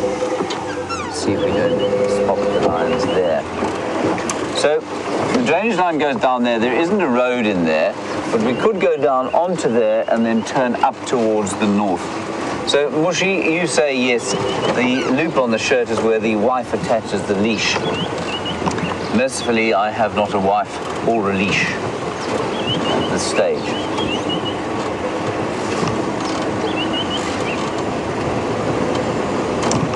I've done very well at avoiding that situation. I'm pushing my 40th birthday this year, of course, and may remained unshackled.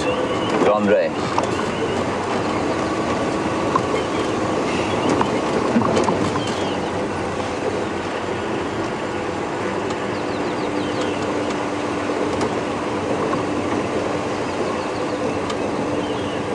Now, Curtis, a very interesting question about medical plants and which ones are used in South Africa. Well, it's an interesting one. There's a large body of research, actually, that's being created by ethnobotanists who do a lot of work on, you know, traditional uses of trees, and they find out exactly what chemical compounds are within the trees and what, you know, if they are sort of commercially usable and whether they actually have a medical efficacy.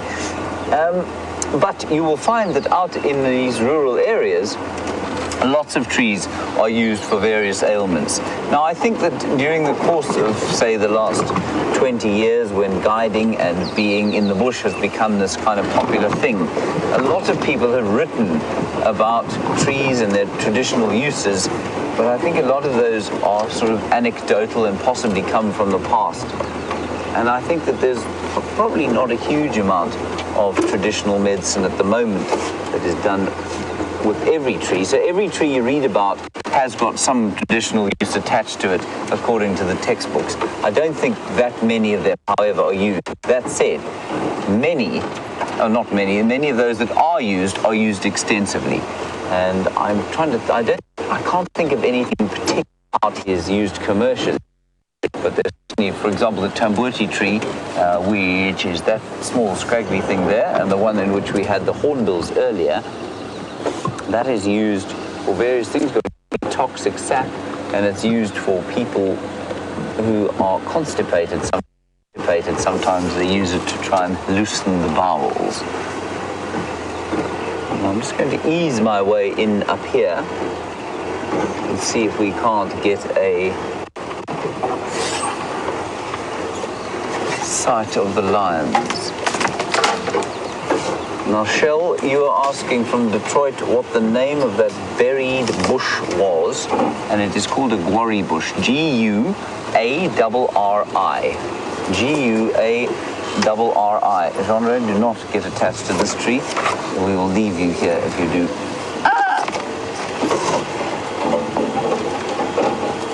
And the guarri bush, or the magic guarri. So named for its apparent ability to divine water. So if you're a water diviner, apparently it's a very good stick to use. Don't see a great deal of lion activity here.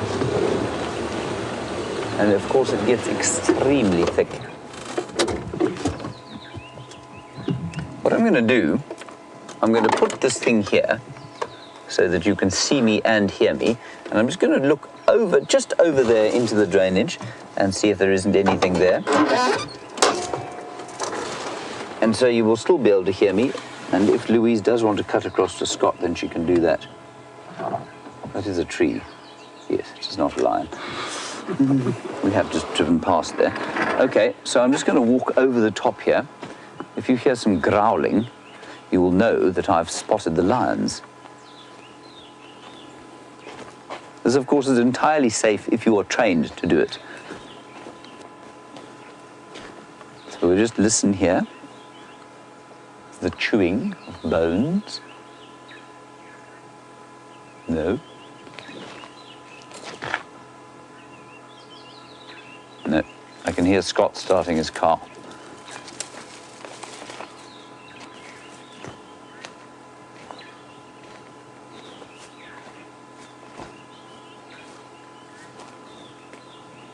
No, I can't see anything in here, and I hear nothing either.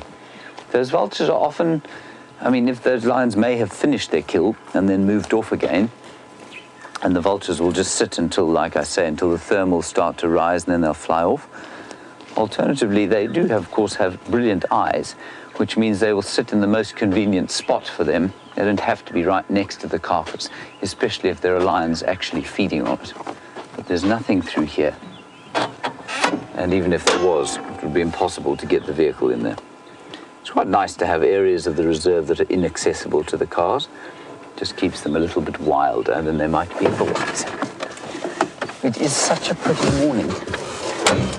Is it not inspirational, Genre? Yes. Yes, you're so enthusiastic about that. Okay. We'll just gently reverse out of here.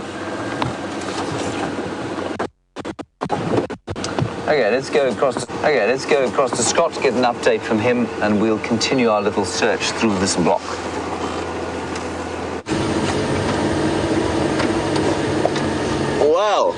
I thought I had got lucky during my little investigation into this area on foot.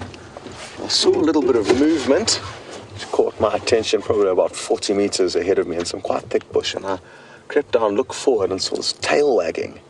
And behind the tail I saw this big dark shape, a buffalo, and I thought the lion had seen me and was flicking its tail in agitation as I approached its kill. But I was wrong. It was two Cape buffaloes lying next to one another, one of which was wagging its tail. So living buffalo was not what I was hoping to find. For a number of reasons, they can be incredibly dangerous when you do encounter them on foot. And secondly, it means that the lions had not caught one, which is what I was hoping for. That's not to say that somewhere else in this very thick area there is not the lion with the kill, and the buffalo was simply taking a snooze nearby. They may have been uncertain of the lion's position, you know, depending on a number of things. I mean, if the wind was blowing the wrong way, the lion would obviously go undetected to the buffalo, depending on where the buffalo approached them. So it's not hugely impossible that buffalo could be sleeping 100 meters away from lions with a kill.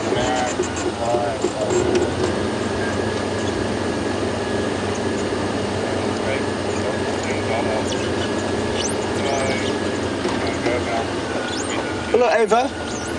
Good to have you with us. Had we have found a kill, you'd like to know, would the lions be feeding on the intestines, or will they leave that for the hyena?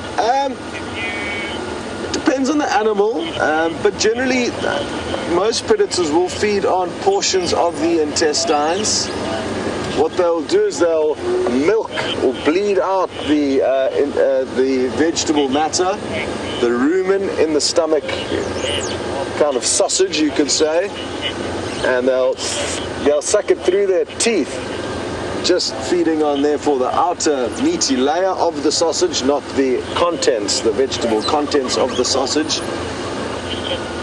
Various organs will also be fed on, often first because they're soft and easy to plow through. So yes, my final answer is yes, lions will eat intestines, but they will be fussy as to how they go about feeding on it. Not much goes to waste out here.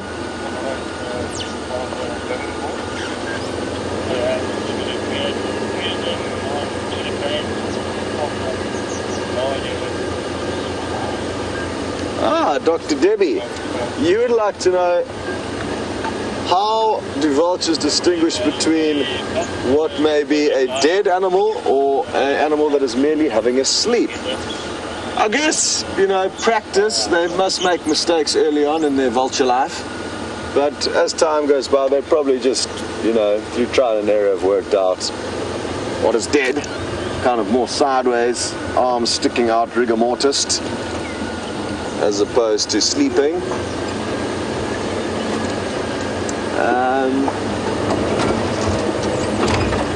So yes, I think it's just trial and error. They've got incredibly good eyes. I'm told that they can see a piece of meat with a diameter of 5 centimeters, about that big, from a kilometer up in the sky.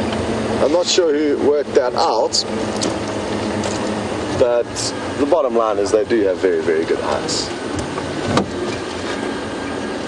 Little mud wallow here, a sign of the recent rains.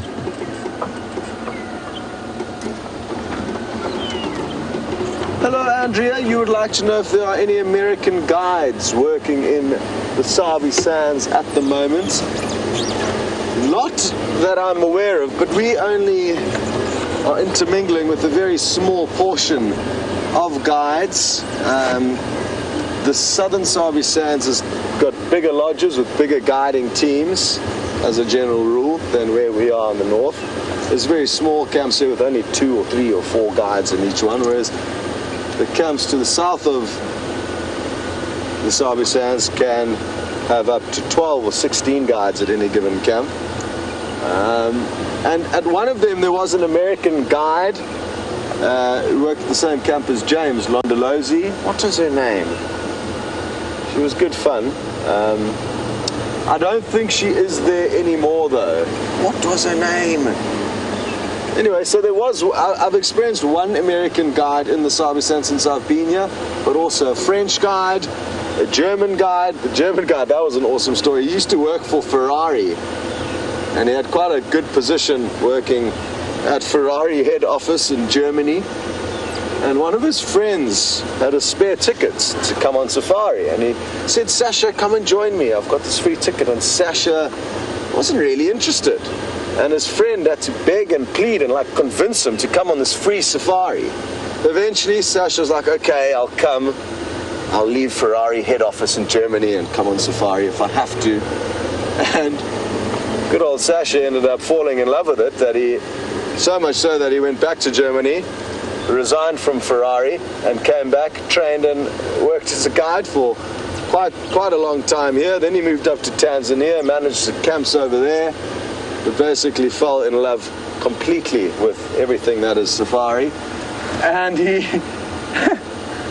didn't even want to come out here on a free holiday to start with. So how's that for a change of events? Who else? What other nationalities have I come across?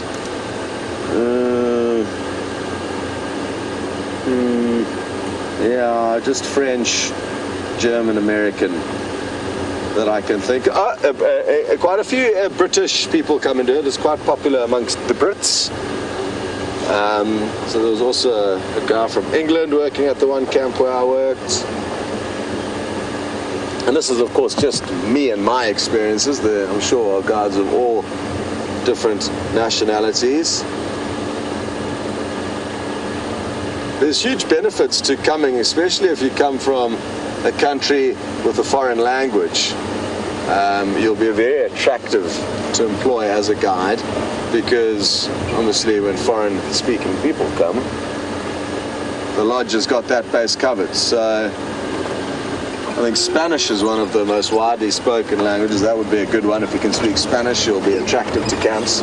My friend, the French guide, who I speak of, Mark Eschenlaw, could actually be watching. Mark, hello, please let us know if you are watching. He's one of those sneaky viewers who only tells you afterwards that they were on safari with you.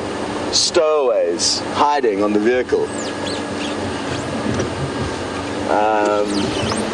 As are some of you. Hiding in the shadows like Gijima, the nervous male leopard that hopefully we are going to find around the next corner. But yeah, he could speak French and Spanish, so very good.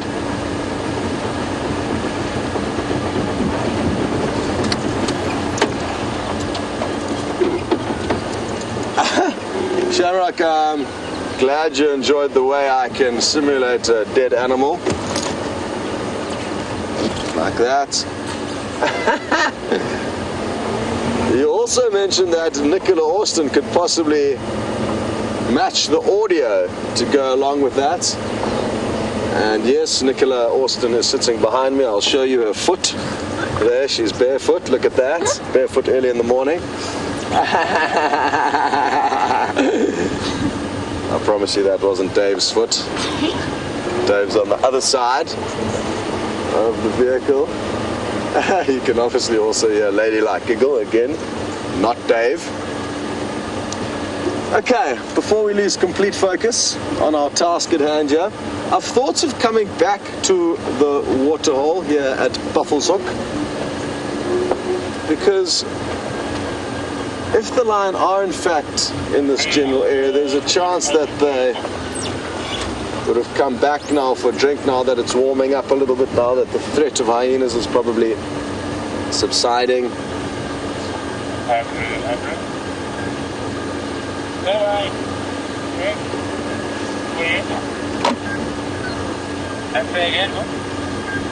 Are you with massaging it?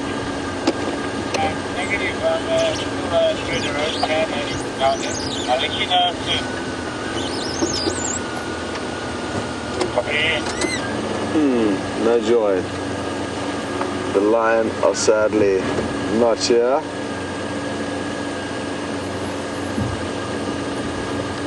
Hello, Jangalo. You would like to know how are we protected from the wild beasts that roam Djuma and Arathusa. I'm just going to go through this dip quickly, where we may lose signal, although it has been good this morning.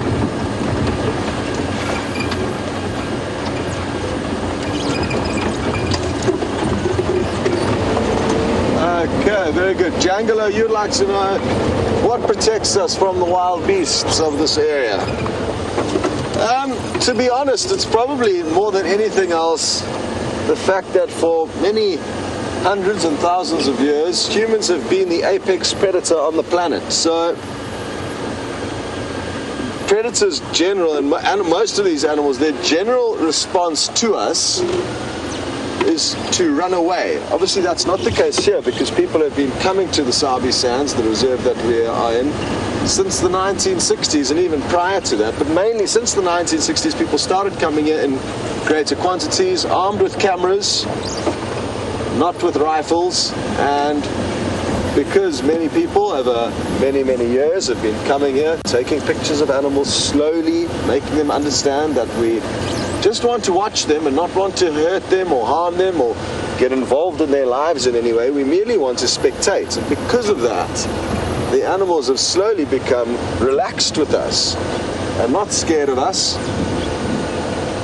And they don't see us as food because of the way that our brain power has allowed us to kind of mentally win this relationship battle with them, and over time they've realized that, you know, it's not worth taking us on for food because we were initially apex above them. We could initially kill everything and still, as a lot of you know, can kill things and get in their way, but because we're not doing that, the animals have become relaxed with us.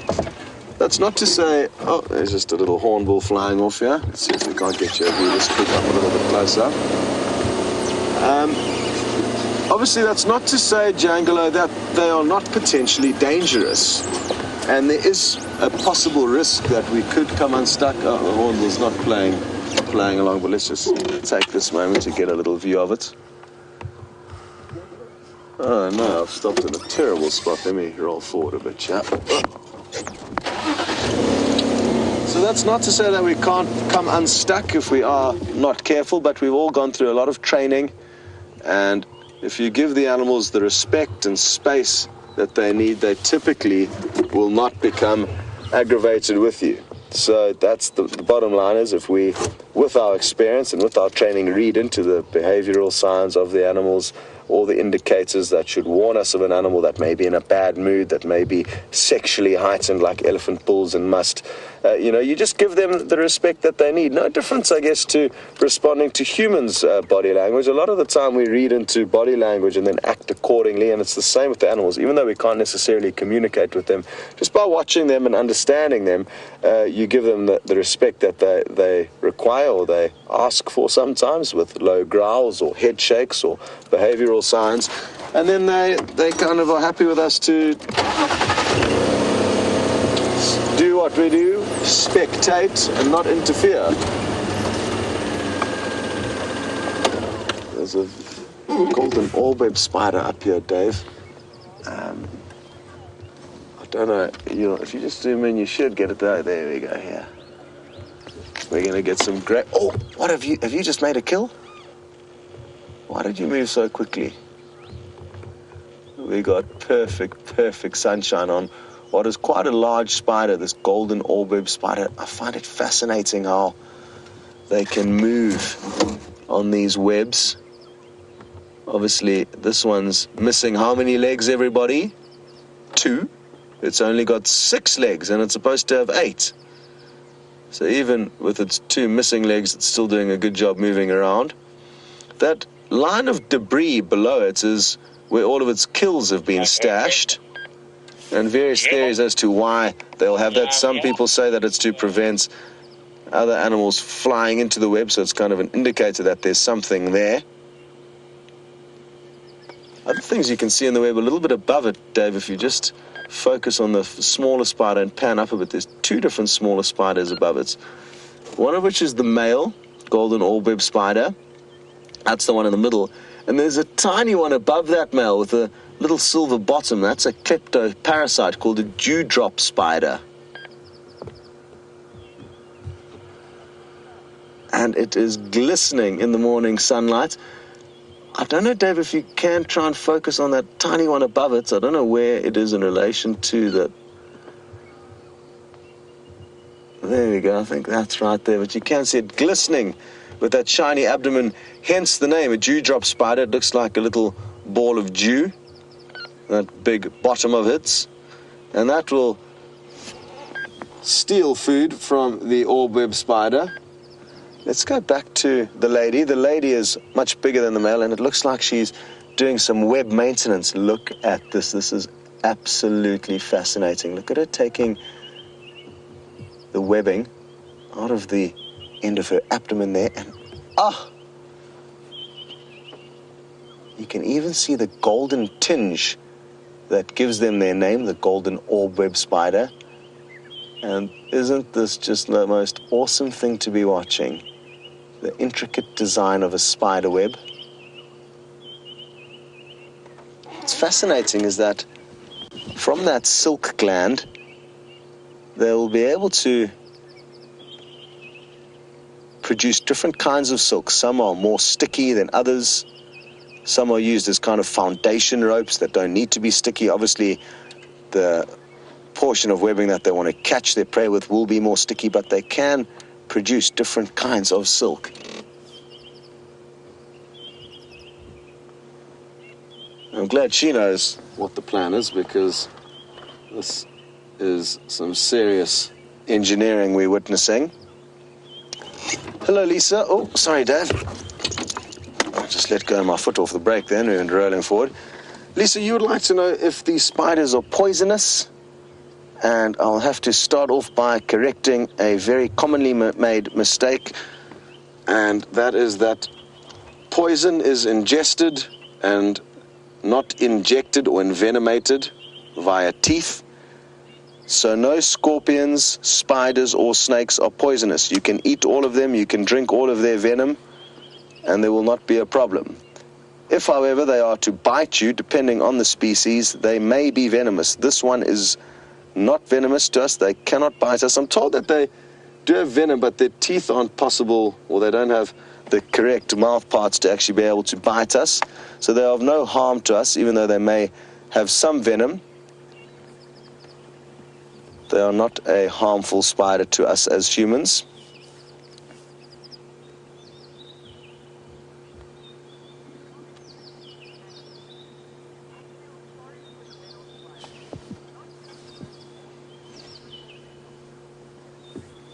Anna Marie, you say you feel sorry for all male spiders, and that is very kind of you. The reason why Anna Marie feels sorry for male spiders is that they run the risk of being consumed by the females, who are far larger, and that's why the male, you can't see, but he is hiding on another side of the web, so she can't get through to him very easily. They'll always stay on the opposite side of the web to the female. Dave, if you just go up to the male quickly, we'll be able to work it out. Here we can see we're looking at the back, the top side of the male, whereas we're looking at the bottom side of the female, indicating that they're on other sides of the web. We need to send you over to James, who's found a bird. He's just here. We're just looking at a grey-headed bush shrike, everyone. We don't see them often, and it will be a new one, perhaps, for some of your bird lists.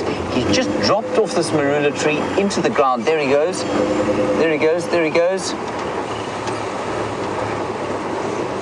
He's in the base of the groovia here.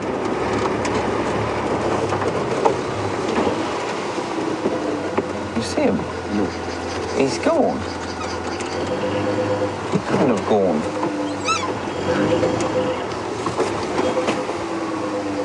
Oh, how very distressing.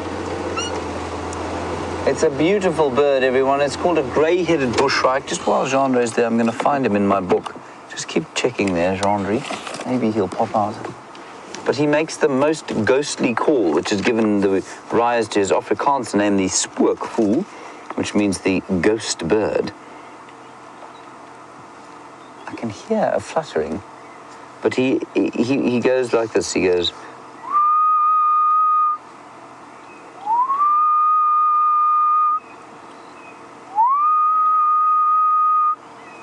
It sounds like a ghost, of course.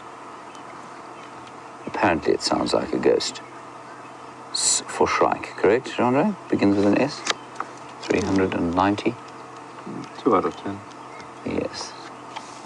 Well, can only hope for something as high as a 4. Here we go, is the grey-headed bushshrike, everyone. A beautiful, beautiful bird. And their other close relative that we get here is the orange-breasted bushshrike, sometimes known as the 007 bird, because of its call. I think that's a ridiculous name to give it. It goes...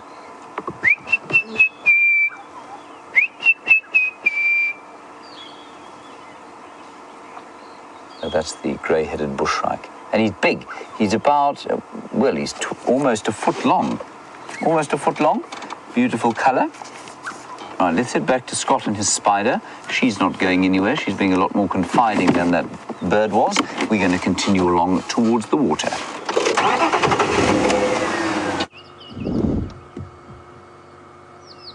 So the lady is still busy doing some web maintenance, and we're gonna leave her be. As she does that, I just thought we'd wait here and give you one last view of this interesting sighting. Oh, there goes a dewdrop spider in the background. 2 of them. And you'll probably find they may be going to that long line of what will be old carcasses that the spiders fed on, looking for another little morsel or snack.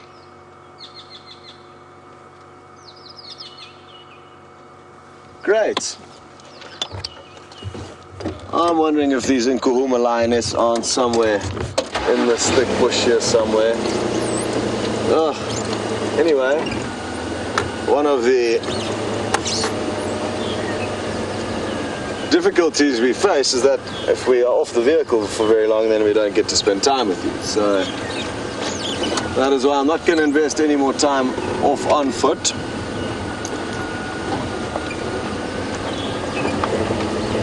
But I got a feeling that these lions are lurking somewhere. The other problem is that to safely be able to explore an area this thick where there are lions, possibly lions with a kill, where I know there are already a few living Cape buffaloes, you've got to go slowly. And I found that even the last time I was off on foot, the time pressure that I felt I need to get back to you guys puts you in a dangerous situation. I don't feel like being trampled by a buffalo this morning. So we're going to have to just leave it be. Maybe we'll find the Nkuhuma lioness flying around at Buffelshoek Waterhole this evening, just like we did yesterday. Or maybe they have just moved off and maybe the vultures are just waiting for things to warm up before they fly off. Anyway.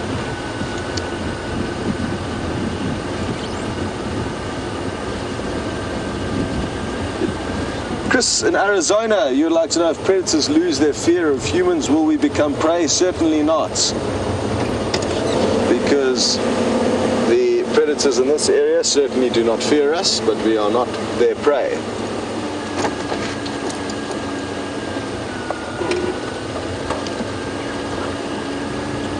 Obviously, I mean, there's different degrees of how habituated they could become. And depending on how they are habituated, but if it's done in an organic, slow, natural way, there shouldn't be any problems.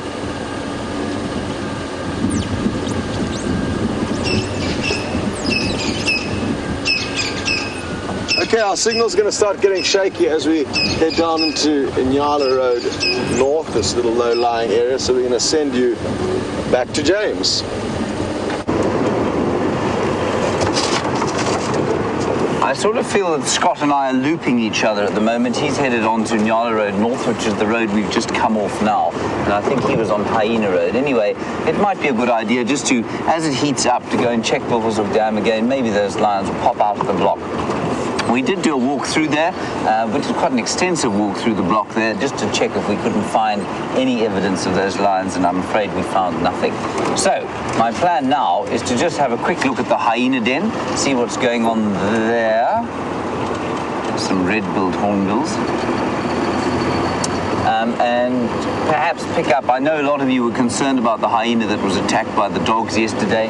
Certainly had a large piece of her bottom attacked by 6 or 7 of them bit her, and then she backed into this bush, and it was amazing to watch how the dogs wanted nothing to do with her jaws. They weren't prepared to take the risk to be bitten by those very powerful jaws. So we'll go and check if she's come back. If she hasn't, I think we'll check the water hole at Gallagher and then possibly up towards Sydney's dam as well as the heat starts to build. There's still a very nice breeze blowing, a nice cool breeze, but every time we stop, certainly it becomes apparent that a stinker is coming our way in terms of the heat at midday today.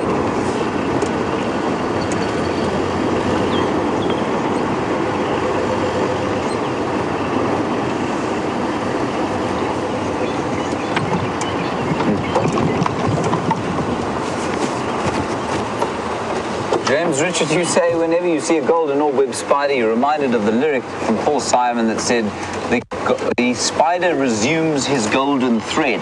I'm not familiar with that lyric, James Richard, so if you could tell me which Paul Simon song it came from, that would be great. I enjoy Paul Simon very much. I think he's extremely clever. As a musician, I don't know how clever he is at physics and things like that. As a musician, I think he's brilliant. I'm afraid my mammal luck seems to be back to where it was before yesterday.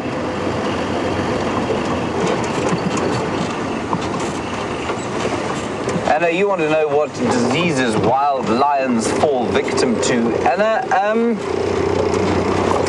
the most obvious one, or the most clear one that people worry about is something called bovine tuberculosis, which is a tuberculosis that infects just about all of the herbivores we get out here, but buffalo specifically. And when the lions eat the buffalo, they pick up the disease. Now, for many years, I'm actually not sure what the status of the current research is, but for many years they thought, well, bovine tuberculosis was probably going to wipe out the lions of the Kruger Park. That hasn't happened. Lion numbers in the Kruger seem to be relatively healthy, so I don't think that has happened. And although it does seem to cause these kind of almost lesions in the lymph nodes underneath the armpits or in the shoulders of lions, it doesn't seem to have a huge effect. It might maybe, if times are really tough and there was nothing to eat, it would probably take hold in the body maybe and create a problem for the lions, but I don't think it makes a huge difference. Then there is feline AIDS, of course, FIV, feline immunodeficiency virus, which is a possible effector of lions. I don't think it's a huge problem out here at the moment, but certainly domestic cats around South Africa have a major problem with it. And indeed, my mother's beloved kitty succumbed to it eventually last year. Don't worry, that kitty has since been replaced by a new version. And then what else would there be? There is, I think there's another one. Rabies they can get rabies, but also not common. So they're actually amazingly resilient, are those lions. I'm sure there are lots of other little diseases that they get, but those are the main ones that would be sort of threats to the population were they to take hold in a population. Right, we're approaching the entrance to the hyena den.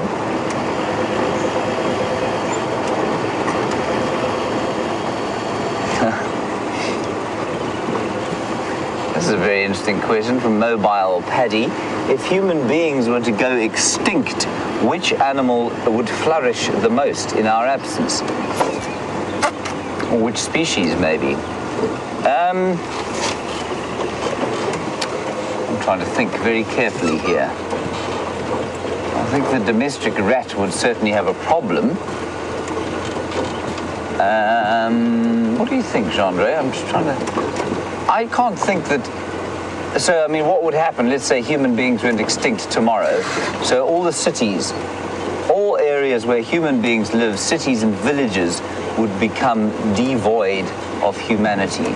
So you'd probably find initially it would be rodents and rats that would take over areas like that.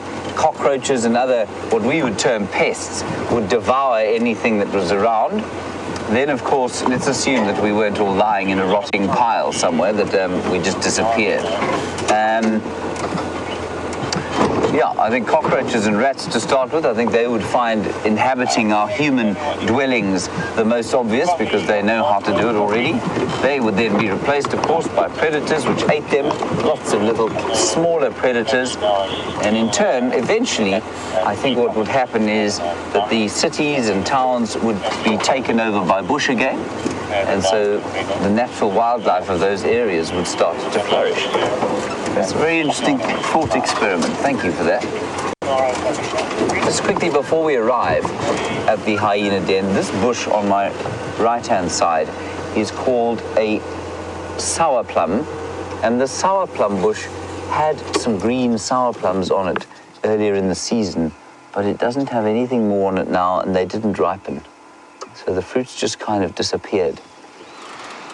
And that's just because there weren't enough water, I'm afraid. They're delicious little fruits. In Coldplay, you say the dogs would dominate. That's probably very true also in urban environments, yeah.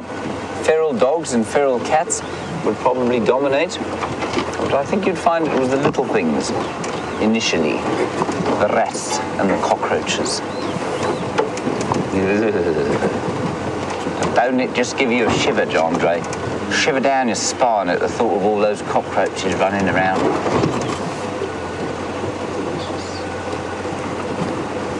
I see no evidence of hyena activity here now. That's not surprising.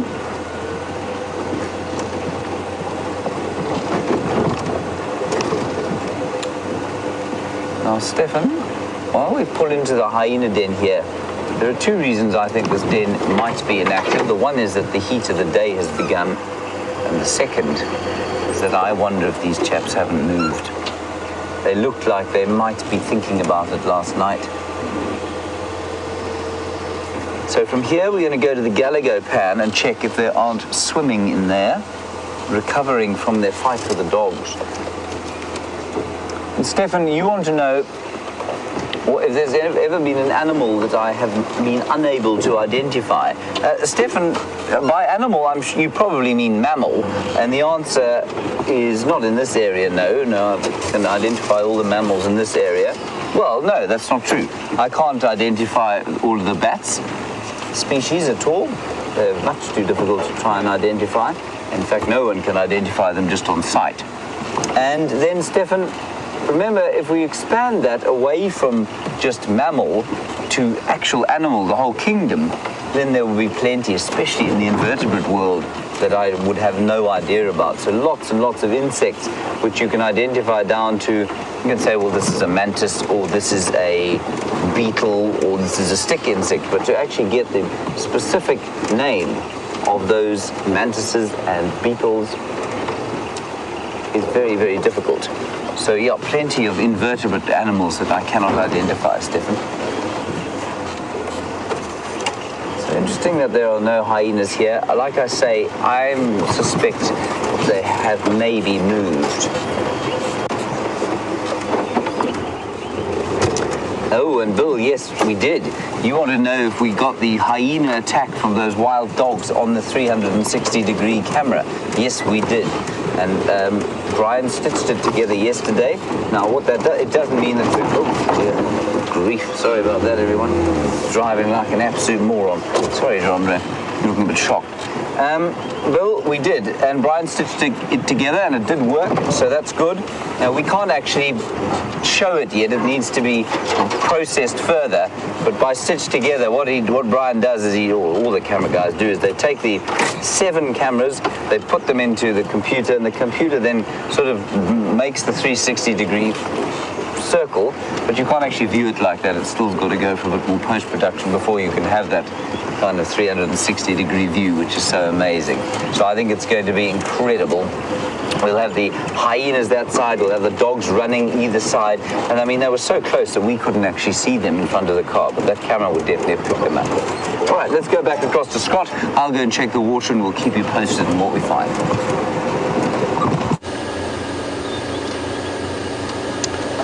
So, this is one of my favorite things to do. It's a good way to check for tracks. Get the car to drive itself. That way you can peer off into the distance. You can also, when in a riverbed, see up onto the banks on either side. For now, all is clear. Although, a bird's just started alarm calling up ahead of us. What could it be? The only catch is if you do need to stop quickly. Obviously, I'm away from the pedals. But thankfully, the vehicle tends to just stick to the tracks that have already been created from driving through this riverbed. I think it's just an little bird chit-chat there that we're passing by, nothing too serious. Oh. I'm not a good surfer, and I think the reason why is that my balance is terrible, so I'm actually quite scared where I am here because I could topple off at any moment. Oh. No, nothing to see. I was just peering down. I thought I saw some interesting tracks, but it looks like it's just a hyena that's walked through here.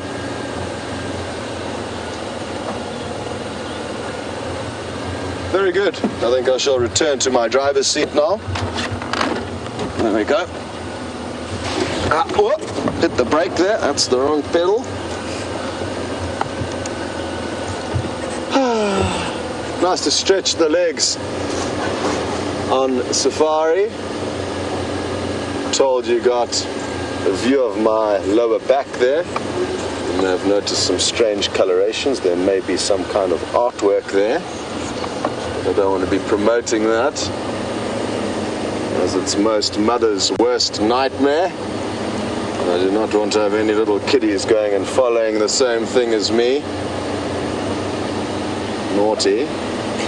But there may be some kind of a baobab tree that has been impregnated into my lower back.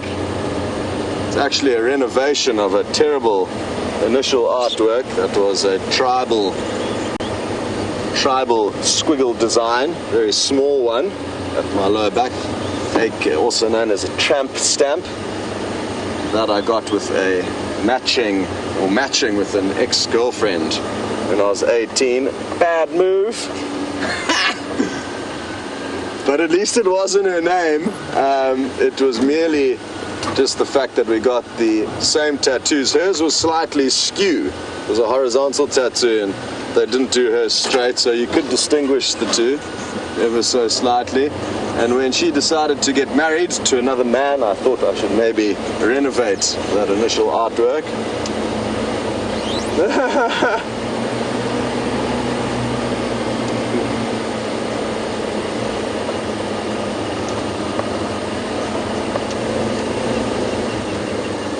Chris in Arizona, you'd like to know if I've ever had a guest fall out of the vehicle. Thankfully, no, I haven't. But I do have colleagues that it's happened to. If you hit a bump too quickly while racing towards a sighting or following wild dogs, that back row acts like, it gets major leverage and acts like a catapult, flinging people into the air and sometimes out of the vehicle. So it has happened, but never to me, thankfully. I've seen some tracks up ahead of us here. I just want to jump out and check what they are quickly. Maybe it's Karula, that sneaky leopard. Interesting. It's looking like a hyena though. Yeah, it is a hyena. Not easy to see in this kind of loose beach sand almost, because you don't get a very clearly defined track left in the sand. But I can tell that it is a hyena. Just making sure I'm not overlooking anything. Obviously, wherever I've found another set of tracks coming across here, and wherever hyena have been moving up and down, it may be in an area where there could be a leopard kill. So even though I haven't seen a leopard track, there could be something that's causing these hyena to up and down in this general area, but nothing at first glance.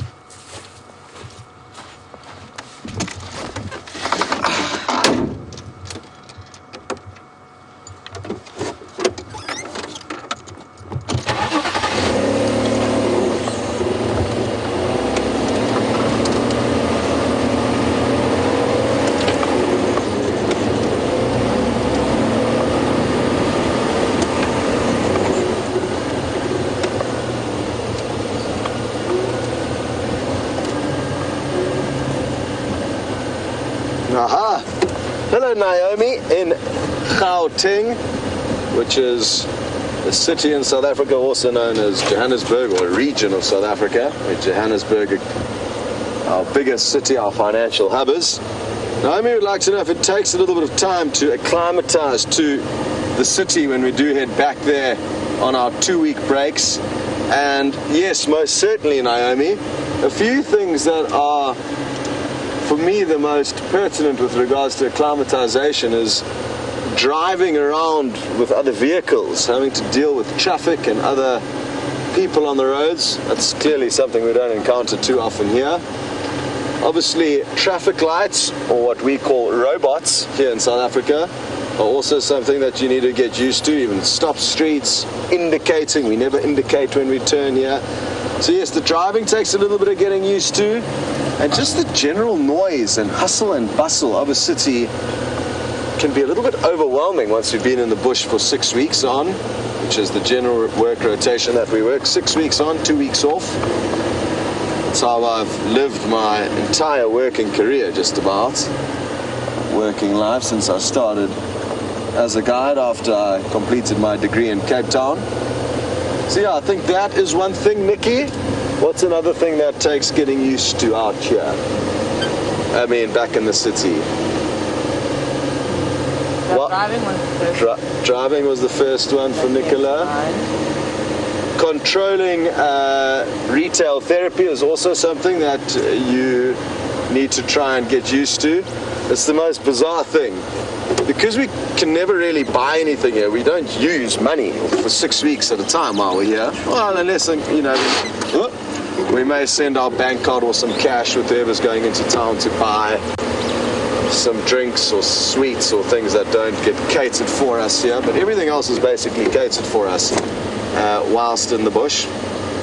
So we don't really have to deal with money, and there's no shops where you can spend money. So you find when you get back to city, you can like go to an engine, which is one of our petrol stations, where they've got little shops, just like, I guess, around the world. They'll have a little bit of a shop there where you can buy cool drinks and sweets and pies. And you leave an engine, a petrol station or gas station, with packet loads, like you've been coming out of a proper actual grocery store, because you just like buying things. So I find that's a problem that I have to try and get used to. You just buy for the sake of buying, because you haven't been able to do that for a while, which obviously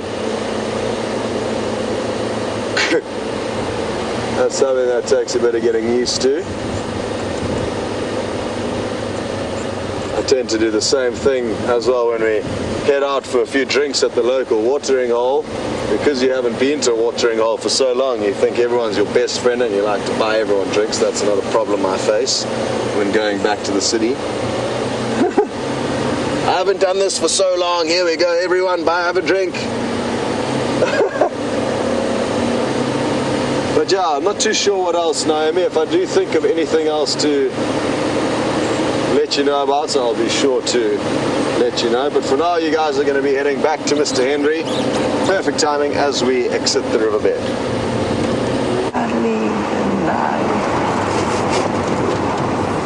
So we've nothing at the Gallagher waterhole, I'm afraid. Just a little bit of shimmering water in the late morning light. Andre, a kingfisher. Oh, it's blown away. Can you still see it? Yeah. It's over there. Yes. You can see it? Yes, not great. Oh, I can see it. Well done. It's that sort of thing with the spiky head in the right-hand bottom of your screen. That is a brown-hooded kingfisher. Unimpressive view. Let us continue. So our next port of call, as I said, is going to be Sydney's Dam, and we'll see if there doesn't happen to be well, I don't know, maybe a herd of elephants, maybe a pack of wild dogs reclining after a heavy meal. Ah, Siberia Zumi. Very good question. How do you tell the difference between a mangrove and woodland kingfishers? Siberia zumi, the most obvious thing to tell them apart is the fact that a woodland kingfisher has got a black underside to the bill. They do look almost identical, but the woodland is black underside the bill, red on top, and the mangrove is purely red. Also, a mangrove kingfisher occurs only in mangroves around about the coast, so you'd never see a mangrove kingfisher here, unless it was seriously off course. Now, we are on that fire break area again. There are some impalas in front of us.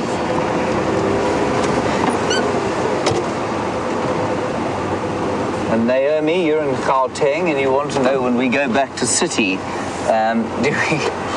do we find it difficult to drive in the city or be in a crowded place? I think if I hadn't grown up in Johannesburg, I would find it very difficult. But I did grow up there, so it's not too difficult. The traffic results in my saying very bad words, I must confess. I have very little patience with people who drive like imbeciles. And of those, there are many in Johannesburg. Impala don't want to be on screen today. And Naomi, I mean, being in crowded places, yes, that does start to affect me. It's quite nice every so often just to go and, be in a crowded place for a little while, like a big bar or something like that, or a crowded restaurant, but then after a few days, it loses its appeal very quickly.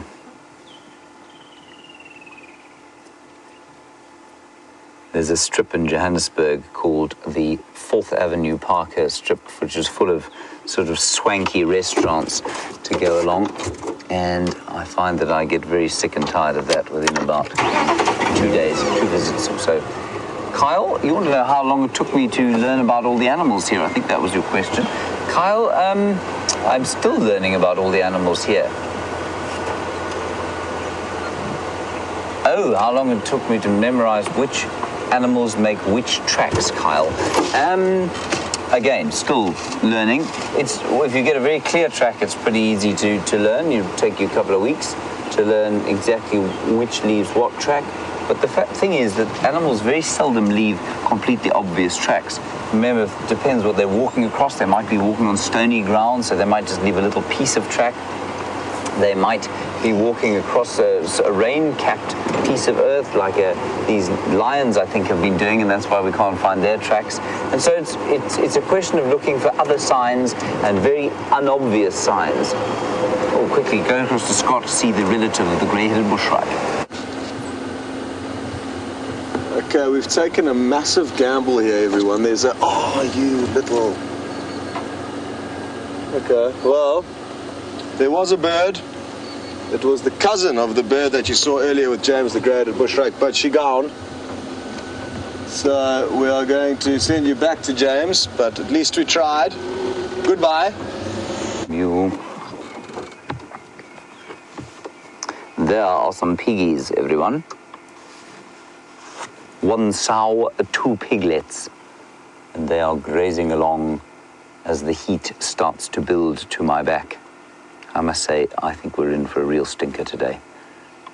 Now, 2 days ago, we had a sighting of everyone's going to the loo. We had a sighting of a really emaciated, skinny, unhealthy-looking sow and her piglet. And we wondered if it wasn't the drought that had made her like that. And I said, no, I didn't think so, because although warthogs would be the first ones affected by the drought, none of the others seem to be that badly affected just yet. So I don't think that's what the case was, and you can see this sow looks to be in relatively good health. So I think there was some sort of disease that she had. She thinks we can't see her, of course. All right, let's pop along. There's just some zebra up ahead.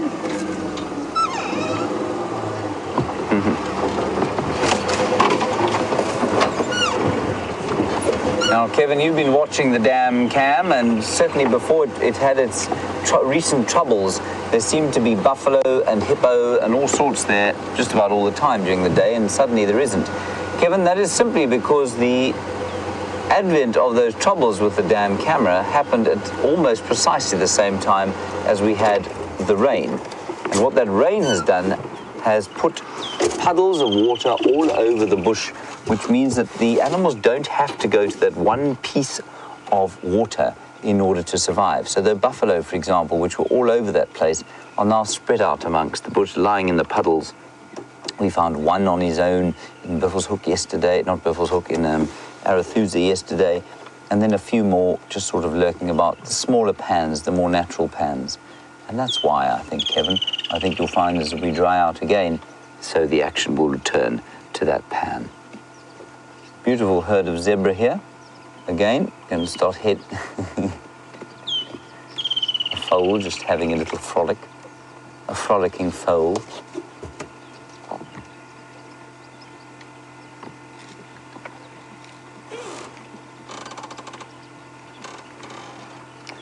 So unique striping patterns, as you can see, and the one that you're looking at now, I think she's got quite sort of dark black striping all the way underneath her belly, which of course is characteristic of the Birchall zebra in this area. In some areas you'll find that the Birchall zebra stripes don't go all the way underneath the stomach, they stop halfway. And certainly the mountain zebra, that is the case. Look at this one looking at us here, Jean-Marie. They are so very horse-like in so many ways. They snort in the same way, they sound the same, they buck around and they look the same, obviously. And so I've always had a bit of a soft spot for zebra because I have a soft spot for horses. Are you a horseman, John Ray? It would have to be a large horse, of course, that carried you. One of these zebras would object strongly. All right, we're not too far from the water here. Let's go and have a look there. The general state of relaxedness of all these mammals tells me that I don't think that there are going to be any wild dogs at the dam, but maybe a herd of elephants. There are some giraffe. I can see giraffe. I can see more zebra. A great swathe of mammal life awaits us. See that, Andre? Oh. Almost giraffe right in front of us. Don't go away. Stop. Stop. That is a very old cow. So old that her horn has moved. I think it's probably detached itself from the skull. I'm going to sneak in here where we might be hidden from view. One of the zebras is lying down. Not anymore. Is that all right, John? I'd say. There you can see her horn is sort of, which one broken? I think it's the one facing forward or back? The one facing forward and to the side is, I think, probably detached from the skull. She's quite an old female. You can see the markings on her skin are indistinct. And obviously she's bashed her head, probably running away from something. Now, there's quite an interesting picture here. I'm going to sneak forward very slightly, Jean-Marie. And again, you don't get the kind of perspective that we do because you are watching on a screen. But Jean-Marie, if you can get both of the zebra and the giraffe in shot, that would be great. Simply because you can get an idea of the difference in size. So a giraffe is actually a massive, massive animal. And those zebra, I mean, if we were going to compare them with horses,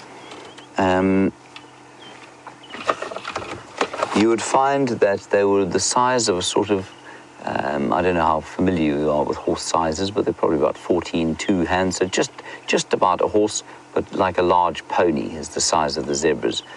And the big one can weigh up to 350 kilograms, which is very large. And so that's, I mean, that's a third only of the size of that giraffe. Now, Naomi, you say, why is it that zebras are so fat? Why do they always look so fat? Well, Naomi, they look so fat because they have what we call a hindgut fermentation system. And that means that they ferment the food that they eat in the hindgut. And so if you know where your appendix is, it's at the end of your, or the start of your colon. That thing in a zebra and an elephant, for example, is enormous.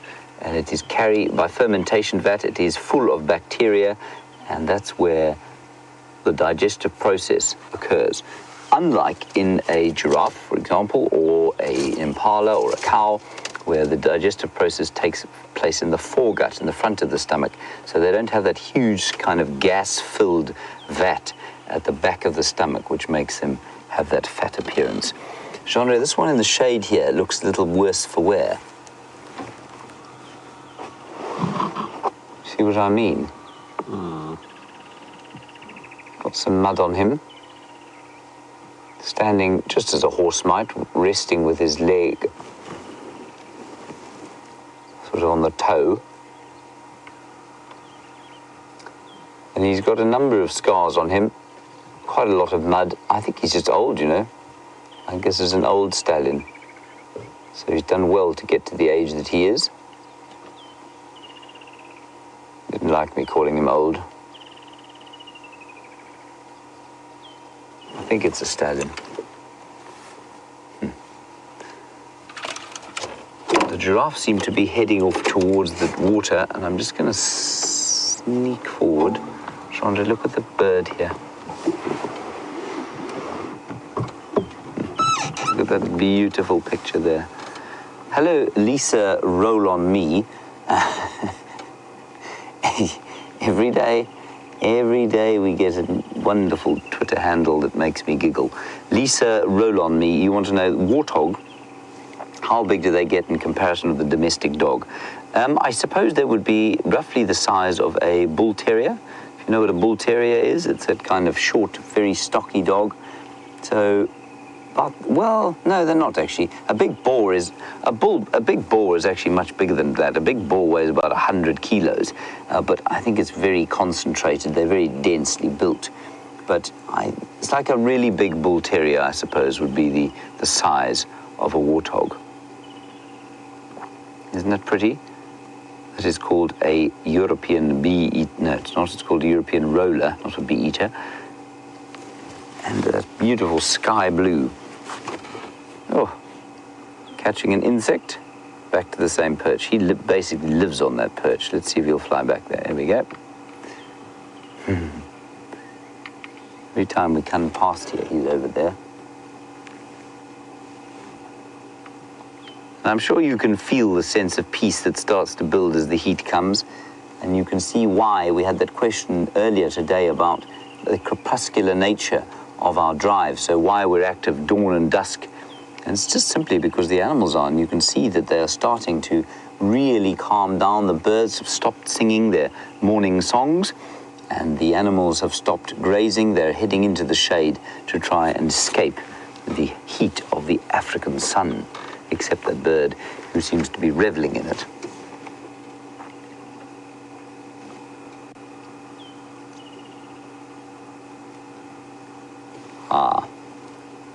Now Scott has got, interestingly, some wild dog tracks heading down Twin Dams Road towards Shibam, which is astonishing given that those two roads are separated by at least 2 kilometers. Anyway, it seems that the wild dogs have come onto Vuyatela, so what I think we should do is move now and quickly go past Sydney's Dam, which is just up ahead here, and then we'll head down south the western boundary of Vuyatela, and maybe we'll be lucky. Of course, no one's been exploring the western edges of... Ooh, look at this bird. He's right here. Yes, he's a little bit nervous now. Very nice, Rondre. Well done. That was so cool. Really cool. That's amazing. He was only about 2 meters from the edge of the lens. So no one has explored the western fringes of Djuma today because the Djuma guys, Tax and Aubrey, were not driving this morning. Their guests left today, and so maybe those dogs have been frolicking about there the whole day. Bye-bye. Don't panic. Don't panic. There we go. I'm constantly amazed still at the way the buffalo, for example, at that pan. You know how many buffalo there are at the Djuma pan. Quite often we drive up there and they still will get up and go as if they've never seen us before, and yet they spend countless hours in the presence of human beings. Carol, you want to know what lodge Taxon and Aubrey work for? They work for Djuma, and Djuma's got two lodges, Gallagher and Vuyatera, and they work at both of those lodges. One is a 10-bed camp, if I'm not mistaken, and the other just a 6 or 8-bed camp. Here we are at the water where there is Jandre Nabe.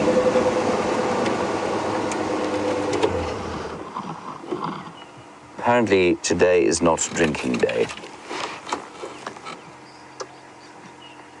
There is a saddle-billed stork. Do you see the saddle-billed stork, Jandre? Mm-hmm. It is that white thing over there. You can see the back end of it. And actually there are two. You can see in the middle of your screen there, you can just see a little flash of yellow, and that is the saddle on the bill of the partner of the obvious saddle-billed stork. Isn't that brilliant? There he is.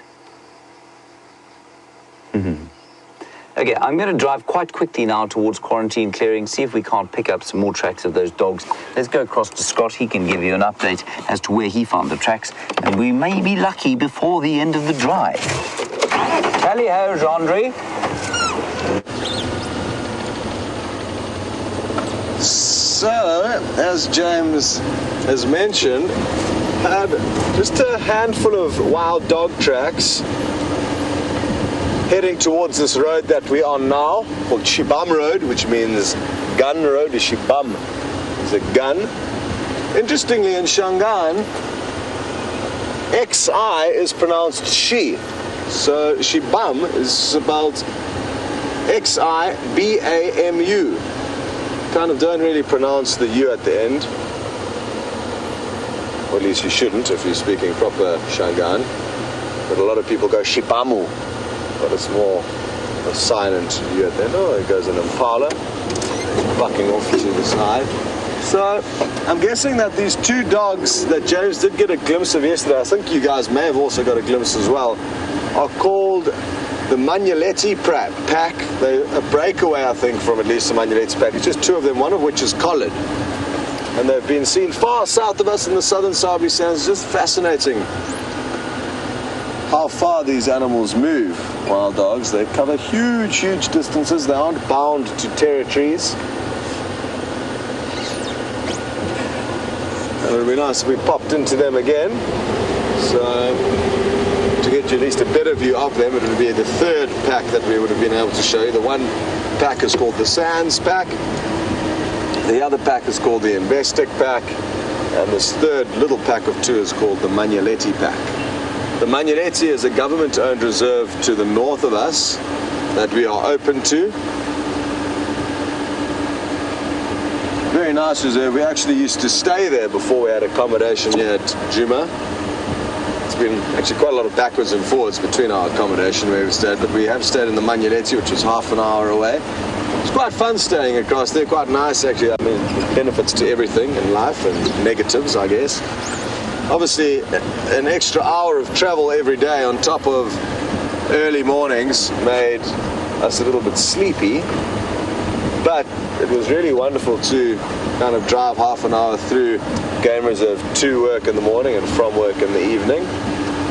Also nice just to get away from the workplace, I guess, which is something that we can't really escape now.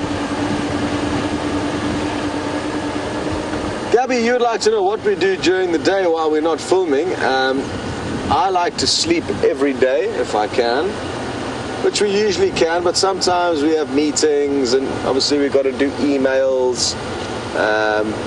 Today, of course, for example, we've got a meeting, so an hour after breakfast we will, so at about 9:30, an hour after the safari finishes, we'll have a feedback meeting where we'll watch some of our drives and get critiqued by ourselves and other people. I think there's a bateleur or a bird of prey in the tree to our left. I'm going to loop around and see if we can't get another view of it. There's a road that takes us closer by to it. So yeah, we'll be having a feedback meeting today, which can last anywhere between an hour and 2, where the presenters get critiqued, the cameraman as well, and the directors also to an extent. So we'll be doing that, and yeah, a couple of emails, a snooze, lunch, and then the afternoon drive. Sometimes there's things to do, get vehicles fixed, get little bits of random stuff done. I'll sometimes edit some photos or edit together a video, read a book, chill out, do some exercise, go for a run. So yeah, there's a few things that we do between the drives. Yeah, other game drives with the staff who can't come out with us on drive. So we will do extra little staff drives, take the other girls out who are often stuck in the final control room.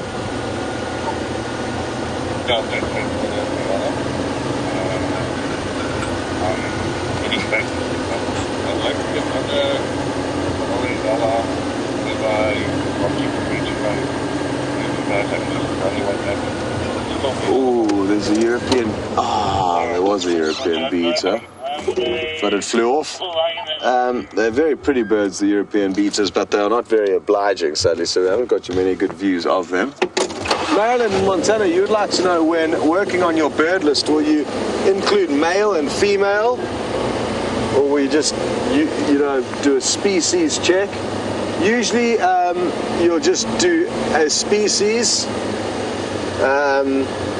Whether it's male or female, it makes no difference. You can still tick that bird off your list.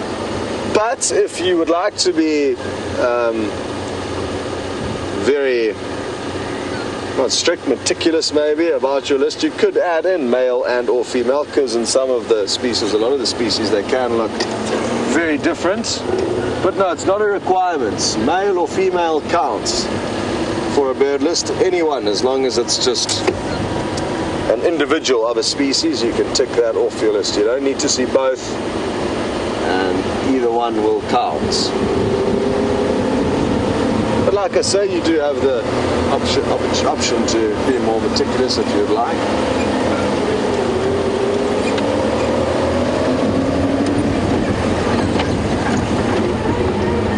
Hello, Natasha, David in Ontario. I don't know how that works, if it's Natasha and David, or...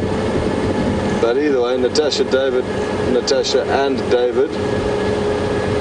One of which is in Ontario, or possibly both of you. I'm not sure if you're a couple or what's going on there. Anyway, the two of you would like to know how many species of birds are in South Africa. I mean Africa. I don't have a clue. We've got 420 that we can see in the Kruger Park, probably about 800 or 900 in the whole of South Africa. And I think there's about 10,000 different species in the whole world. No, there must be more than that. I don't have a clue though. But there's, like I said, probably about 1,000 in South Africa, maybe 4,000 or 5,000 on the whole continent, the dark continent of Africa. Yeah, sorry. I think that would be a good one for the Google machine. That may be able to help you quickly.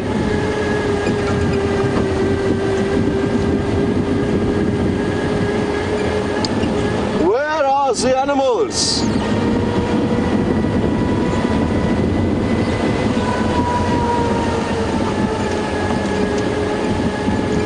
I've been hoping that we're going to have some sign of Karula, the Queen of Djuma, Lepidus. But alas, no surprises, she has been hiding from us. And I'm hoping that she has been hiding and secretive, so for the reason that she has got cubs. There's a possibility that she does still have cubs. We did have one confirmed sighting of a tiny little furball about a month ago, 3 weeks ago now, I'm losing track of time, but quite some time back.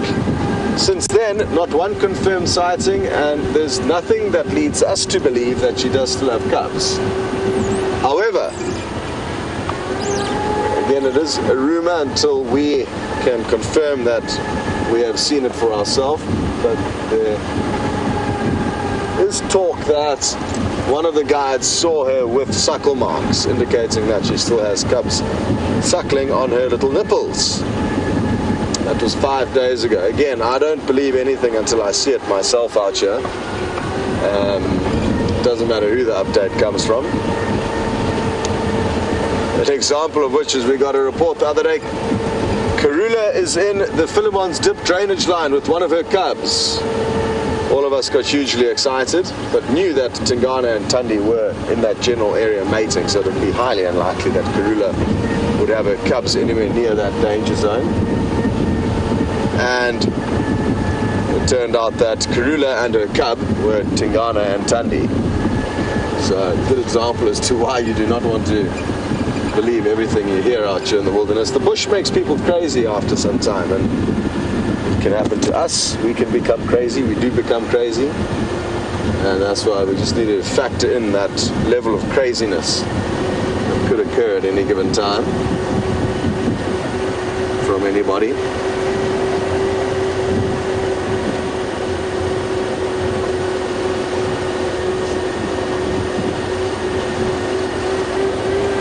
So guys, I'm afraid to say that the Twitter sphere is in a state of disarray, and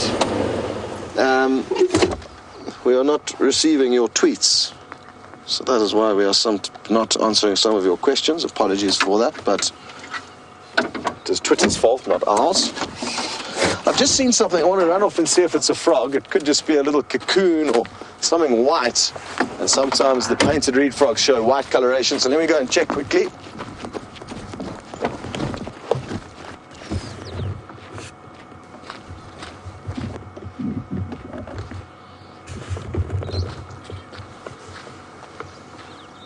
There's a tiny little white something here. It's not a frog, which I was hoping it was. It was a cocoon of some sorts. Anyway, before you laugh at my running style, head off to James, please.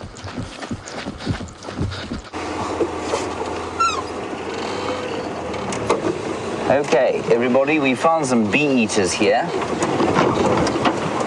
I hope you came live when Louise said you came live. I was doing my best impression of an Indian accent when you weren't live there, Genre. Look, it's got a golden back, giving rise to its alternative name of the golden-backed bee-eater. It's a very nasty bee-eater, that, because it is not coming back here. Now, a bee-eater, unsurprisingly, Genre eats. Genre? Flies. No, it doesn't actually. It eats bees, and is especially adapted for dealing with the stings of bees and other members of the order Hymenoptera. And here's another one. What they do is that they will often catch an insect and then carry it back to the perch and wipe the abdomen of the insect on the perch to get the sting out. He's gone. Never mind, Genre.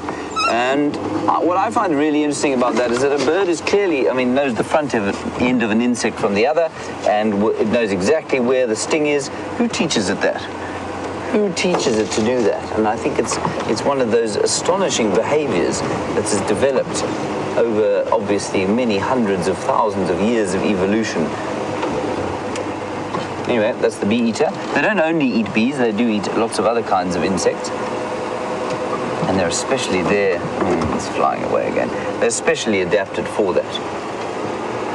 But there are some birds, drongos perhaps being one, that are able to swallow birds that don't have, with their stings, and their stings don't have any kind of deleterious effect on the bird, which is interesting. So it goes all the way down the gullet and into the stomach, and sometimes apparently the stings will get stuck in the alimentary canal, but it doesn't actually have any effect on them at all, which I think is quite interesting.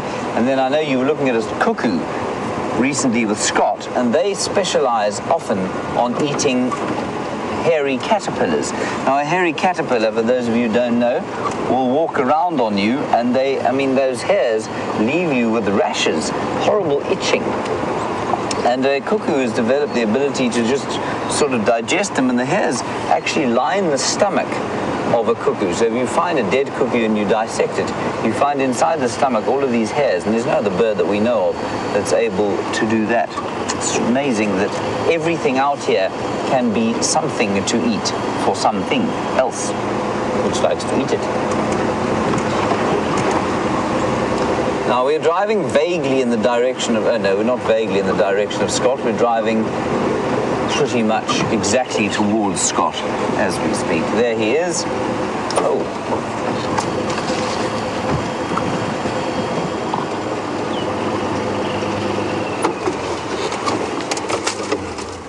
And some fork-tailed drongos just flew overhead. There, it's there behind us.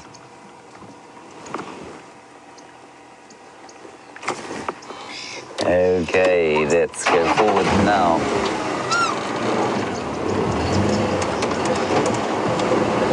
There is Scott. We had to quickly swing the camera away because he was doing something nefarious. We'll blame him for that. What? Hi. What did so long there? Sleeping on the back? I don't know. I think he's just snoozing on the back here.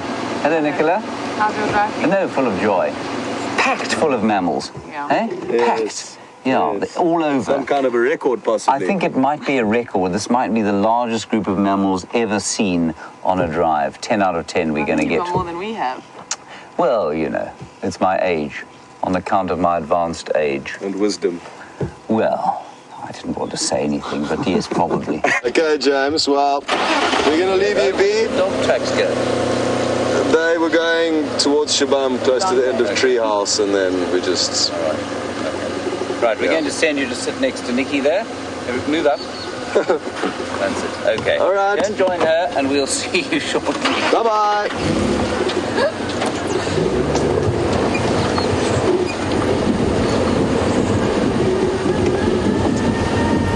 All right.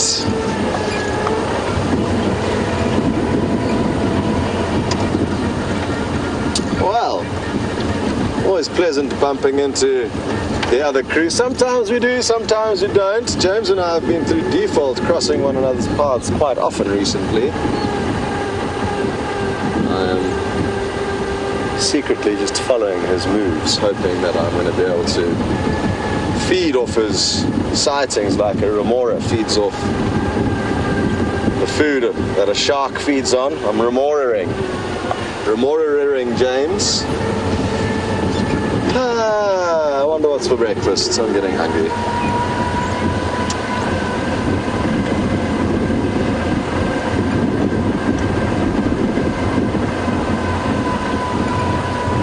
Sure, well, Shelley in Florida, you are inquiring about 6-toed cats.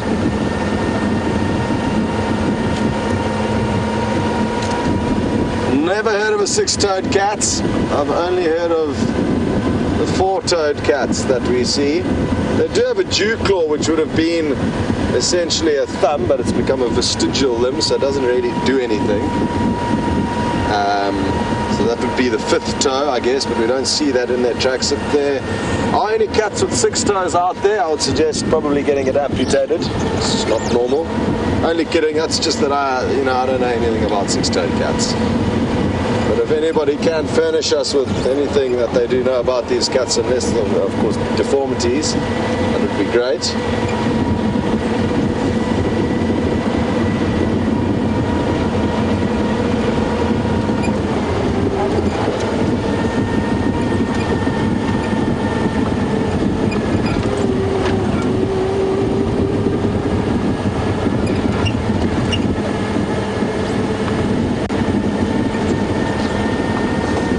Hi Doug in Connecticut.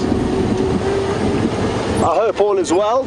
You are inquiring about the tiny little bird. It's called blue waxbills that I've discussed in the past, and I'm wondering if we found any of their nests that they have their own private security systems around, being wasp nests. So the bird will build its nest just above the highly aggressive Vespid wasp's nest, and the knowledge that those wasps will sting and attack any animals that are trying to raid the nest. And sadly, no, I have not seen any of these nests this season, but the birds, no, they are not migratory. They are here, we do see them, but they're very small, and small birds are difficult for us to show you, so we just have to wait for the opportune moments to try and get those on camera. It wasn't, I think it was yesterday or the day before that we did see a couple. So they are here, it's just we've been unfortunate finding their nests, which is surprising because it technically should be easier to find birds' nests now when the vegetation is sparse than when it's thick. And obviously you can see a clump in bushes. They usually don't nest very high up off the ground, the wax balls. They're usually quite easy nests to find. There goes some impala. Bye-bye, boys.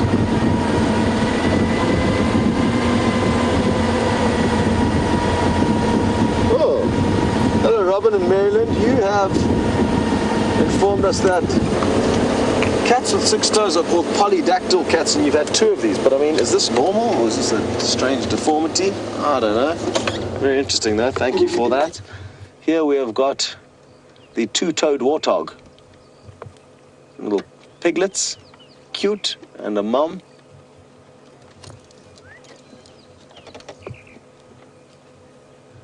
There's a couple around, but not the easiest. Oh, there's another. That looks like it's in a slightly better spot.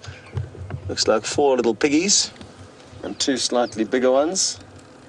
One of which will probably be an older brother or sister from last year's litter, and then the other one, the larger one, it's mom. It looks like they are going to catch up to mom now. There's mom over there. Oh, love it when they run.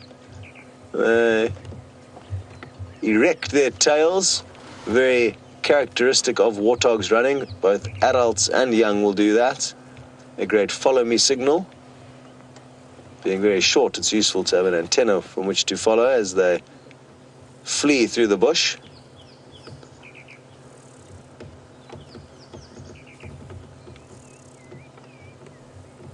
Sure, well, it really is heating up now that we've stopped the vehicle.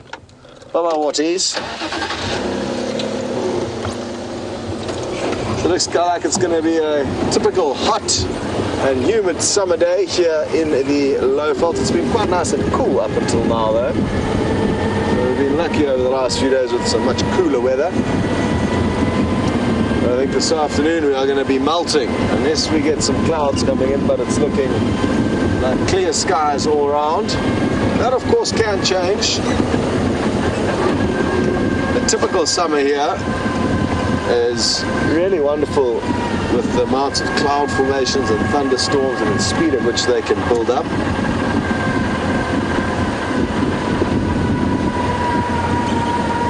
But we'll have to wait for next summer, hopefully, for that, when there's no drought in full swing. Hello, Bud in Canada. You would like to know if it would be possible to get a visual tour, sorry, not Canada, Carolina, of our camp that we stay in and the final control room. But what I'll do is I'll do a video as soon as we get back now, and I'll post it on my Scott Dyson Safaris Facebook page, and I'll take you on a tour of the camp and exactly what's going on. You'll even maybe get to meet Salty Frank, our chef. He should be baking some muffins this morning. It's our muffin day, muffins and fruits. Anyway, you'll see. And in the next few minutes, check out my page. It may take a while to upload because we've got very slow internet out here. Anyway, I'll do that for you now. The final control room video I will do at a later stage, or maybe I'll get Nikki to do that. Guys, thanks so much for a wonderful morning. It's been great fun. Well done, Louise, for directing, and Leanne for lending her a hand. I think Kirsty as well. Dave, thanks for your great camera work. James and Jean-Andre say goodbye, and so do we. We will see you all on the Sunset Safari.